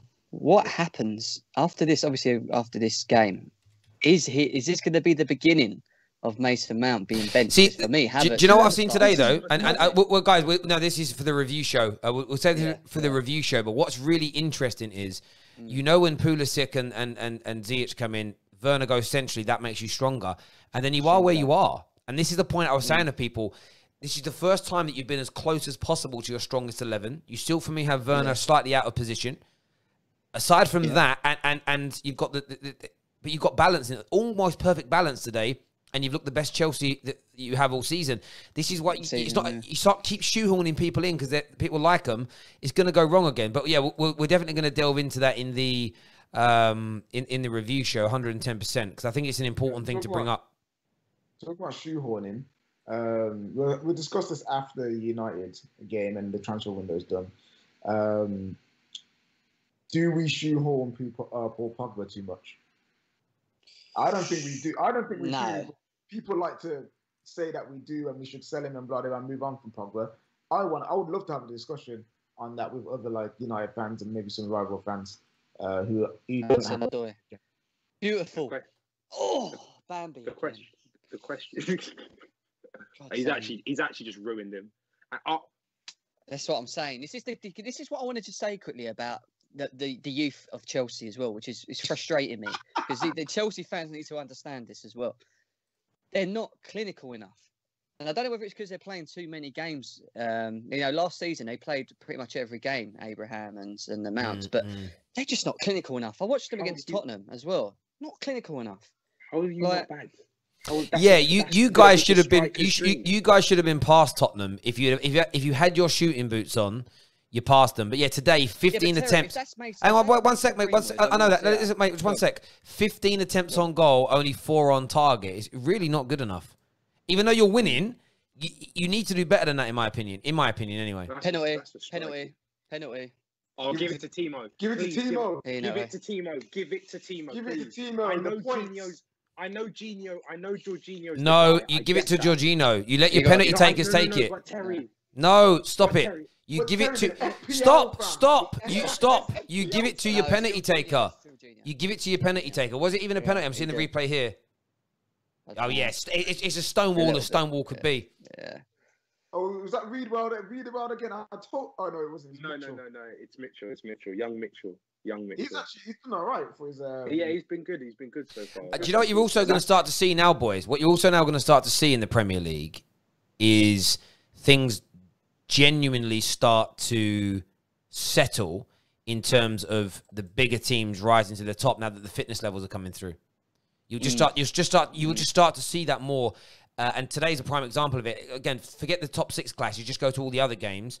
That is what you're going to see more and more of now is the bigger sides winning more games as we normally do now that fitness levels are up. And this whole panic to the start of the season was so much of it was just, I'm actually going to update the 3-0 now because there's no way. Jorginho's not missing here. He's not going to miss. There's no way he's going to miss. And I think Jem's already given it away. So he definitely scored. Yeah. Cheers, mate. There we go. Done. It's over. Yeah, I mean, you are literally the worst of surprises like that. But no, listen, you got to let your penalty takers take penalties. Big victory today now for Chelsea. Absolutely smashing it. Yeah, Bambi Abrahams gets the FPL assist. Oh my God, are you joking me? So I've got 2 Chelsea players. I've got Chilwell and I've got Werner. And the one guy. I'm selling Werner, bro. He's been terrible for me. No, he ain't. No, I'm keeping him. Because I know in my luck, I'll take him out and then he'll bag a hat trick. That's what No. So, literally, I have a rule that I don't have any United players in my team. Is it? Unless they're banging in form. I don't do it, bro. Yeah, I mean, you're right on that because it almost feels personal when it goes wrong. Yeah. I remember when the season we first put Romelu Lukaku, I had him in, and he had that like scoring streak of like how many games in a row, and then he just wasn't scoring, and I think I just got super vexed. So, you know what? Yeah, Romelu don't need this extra pressure from me. So I'm going to take you out of the team. Do you know what's interesting? I'm getting a lot of people message me. Sorry, guys. I'm getting a lot of people message me saying that it's weird. I'm going to go check it now. A lot of people saying that Sancho is in the matchday squad. He's not on the bench. People are actually messaging me going, no, Terry, no, this website is updated, said he's in the matchday squad. Forget about it. You know, people are like, we said before, he might not join Man United. But you get people that are that desperate for him not to. They're literally lying. Yeah. They're literally lying and saying, like, he is, you're lying, Terry. Like, yeah, weird, It's weird. But there we go. On the Dortmund page, on the Twitter page with the graphic, he is not on the team sheet. I know. Dortmund are going to, spring it on the last minute. Like, he's going to walk out, through a cloud of smoke and be like, I'm here. I'm ready. I reckon that's what Dortmund have done. I reckon Dortmund have just literally just gone, do you know what? This is wind up some Man United fans. Let's just tease them. Yeah. No, you don't know. But the thing is, you got to remember, football is not about trolling. Like, you don't take out one of your best players just to troll. You don't do that. Why not? You know what I'm saying? He's absolutely key to their system. He is. They got people like Terry twerking, bro, for it. Bro, I wasn't twerking. I was spanking my ass. There's a difference. I wasn't twerking. Hey, just now, the thing is now, whenever someone says twerk for the rivals on this channel, I'm just gonna have Terry. Yo, talking about the next game though, I actually look forward to seeing Everton play now. They're good. There was a period when Lukaku and Barkley were firing, I loved watching Everton because it was just exciting. And then obviously Yeah. those two went and they became dead. But now with James Rodriguez and Richarlison and Calvert-Lewin, and Decore, boy, and Digne, boy. All right, come on, you can actually list some ballers in that team. Unfortunately, Alan got injured. Unfortunately, You lot are all weird, man. The way you guys get excited for like rivals teams, I find it sickening. It makes me feel sick. But Everton's not a rival like that. Not a rival. No, everyone's a rival. You weirdo. You lot are all freaks, man. Freaks. I don't love them. Obviously, I don't love them more than my United team. Obviously not, because I've heard there's another penalty. Who said that? It's just loads of it. Kind of. It might be people fake commenting. Wait a sec. Oh, Havertz. Now he's dived. I think this time. Are they giving him the one? Oh, yes. No. Now it's got to go to Timo. Now Give it it has to to. Timo. Give it to Timo. Come on. Give It's it got to no. You Timo. have to now. Like Gino's got his Crystal goal now. Palace. Where were our pens, bro? Where was Do you know why, bro? It's because I've come back from Dubai. See? Yeah, do you know? But listen, like I said, on a real level, this is just what happens when the fitness levels come up. This is where the ability comes out, and you see there. Do you know what I mean? Oh wait, so they're arguing. Dave's telling you. No, come on, give it to No, Timo. Bambi, go away. What are you doing? Is Bambi taking it? He's getting the ump. No, Jorginho's taking it. Jorginho's taking it. Jorginho's taking it, and he's got to take it. Tammy, no, you're not the penalty taker. You're not the penalty taker. What's he doing? He's like, give me the ball, give me the... Here we go. Jorginho is about to step up and take this penalty. Could it be 4-0 to Chelsea today? Jeez, no one expected this. Jorginho steps up, he hits it. Oh, and he puts it away. It's 4-0. It's 4-0. It's an absolute beatdown. It's random. We're gonna win. We're gonna win the league. I can't believe he got vexed over that. Do you know what it'll be? Do you know there'll be as well though? There'll be things like goal bonuses. He probably looked at it like, right, I can get my 10 grand goal bonus. It's like 10 yeah. He's just thinking 10 bag goal bonus ready for me, and it hasn't happened. It hasn't happened. No, with Bambi, I've had 6 chances. I need 1 more, and I'm going to score. And that's what it's like. yeah. I scored 1 in 6. I've had 5. Here it is. Every 6. This is my turn. I've got to have 6 shots to score. This is my 6th one. Come on. Yeah, it's my 6th one. Do you know what's always embarrassing? You know, when players fight for it, right? The guy that fights the hardest, when he wins the chance to take it and he misses. I always love that in football. When it ain't my team, it's always like, Ross Barkley. Yes. That, wait, is that Christian? Us. Christian's on. Love it. All right, David, calm down, mate. You sound like a gal. Do you guys see a gal the other day where El Neni made a tackle and he's like, "Oh, I told you," and I'm like, "Bro, he made an interception and it wasn't even like he had to stretch. The player literally passed it to him. Yes, love to see it. Love. Oh, he's already balling. Come on, calm down, Dave. He's only been 2 seconds. Mitchell just outballed him in like 2 seconds after. Shush. Okay, shush. He's the guy. What? He's the guy. David, can I ask you a question? David, are you back? Yeah. Are we back? No. Relax, are you praying for the rivals, David? It's Crystal Palace. It's a good. We should be winning this game. We should be winning. Exactly. Wait, David, are you praying for the rivals now? No, not yet. No. Not yet. Monsters. Don't, KJ, don't try and do that with me, okay? That's Monstars thing. Don't try that with me. That's Monstars thing. We needed a good performance today anyway, because against Tottenham, against West Brom, it was due one anyway. Do you know what I mean? So I will say, Pulisic 10. He's wearing 10, isn't he? He does. Yeah, he's 10 now. The key now is the clean sheet. We need that clean sheet. You let Willian have a 10 shirt for a season. That is embarrassing. Do you know what? I never thought I'd say this. We actually look quite solid in defence. What is going on? We've improved defensively. We have improved. I can already see it. I can already see it myself. See. Are you scared, Terry? Scared of what? I swear we have you in like 2 games. Why am I scared? Oh, is that a penalty? After the international break, we'll have you soon. Are you scared of what you're seeing? Go on, Werner. Look, he's up front now. This is what I'm talking about. Come on, son. That's not a pen. Come on, Christian, break. Give him ball. Go on. On your burners. Do you know what? And quick. Dave, do you know why that's worked? Because Pulisic and Werner, pace. playing together, Oh, he might be driving. Oh. Nearly. That's what you're going to see more of He's this season. offside anyway. I'll just share the link with you, KJ. Share it with the group, please. All right. Cheers. I'm sorry. The gas for the next 5 minutes, regardless of what happens, every time Booth is. Well, we're going to be ending the stream in about a minute to get ready for the match reaction show. So, because what I love about games like this that are completely decided at this point is I don't have to worry about there being a last minute like, oh, what's happened? But we will be talking Timo Pukki in the aftermath of this. But there we go. Monsa here says, guys, it's only one game. Defense can look like Brazil in the 1970s in one game and Chelsea last week in another.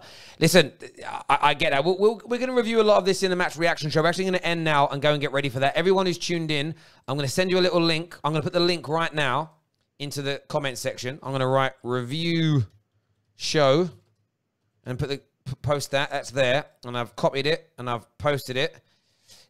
I'm literally going to spam it into the live chat section. Get yourselves over there right now. That's where the live review show is going to be. We want all of you plus more ready and waiting to come and give us your views and your opinions and tell us what you think and feel about that performance. The usual suspects will be there. We will open up the lines as well for you guys to come on and have your say. So I'm spamming it heavily. So make sure you get yourselves over there right about now. It's going to end 4-0. I'm pretty sure that it is. Thank you for saying it's a great channel. Thank you to all the new subscribers as well today. We have 94,000 views on this watch along, which is amazing. Thank you for all the super chats and new members.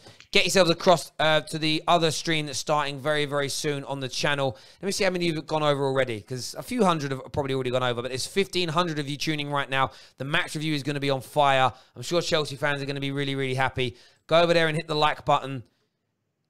We'll be on there in a few moments' time. Until then. While you're waiting, go to the Clips channel. Yes, watch some clips, good shout. Subscribe, and then come over. And all that jazz. Go and get that done. And we'll see you all really, really soon. Take care, everyone.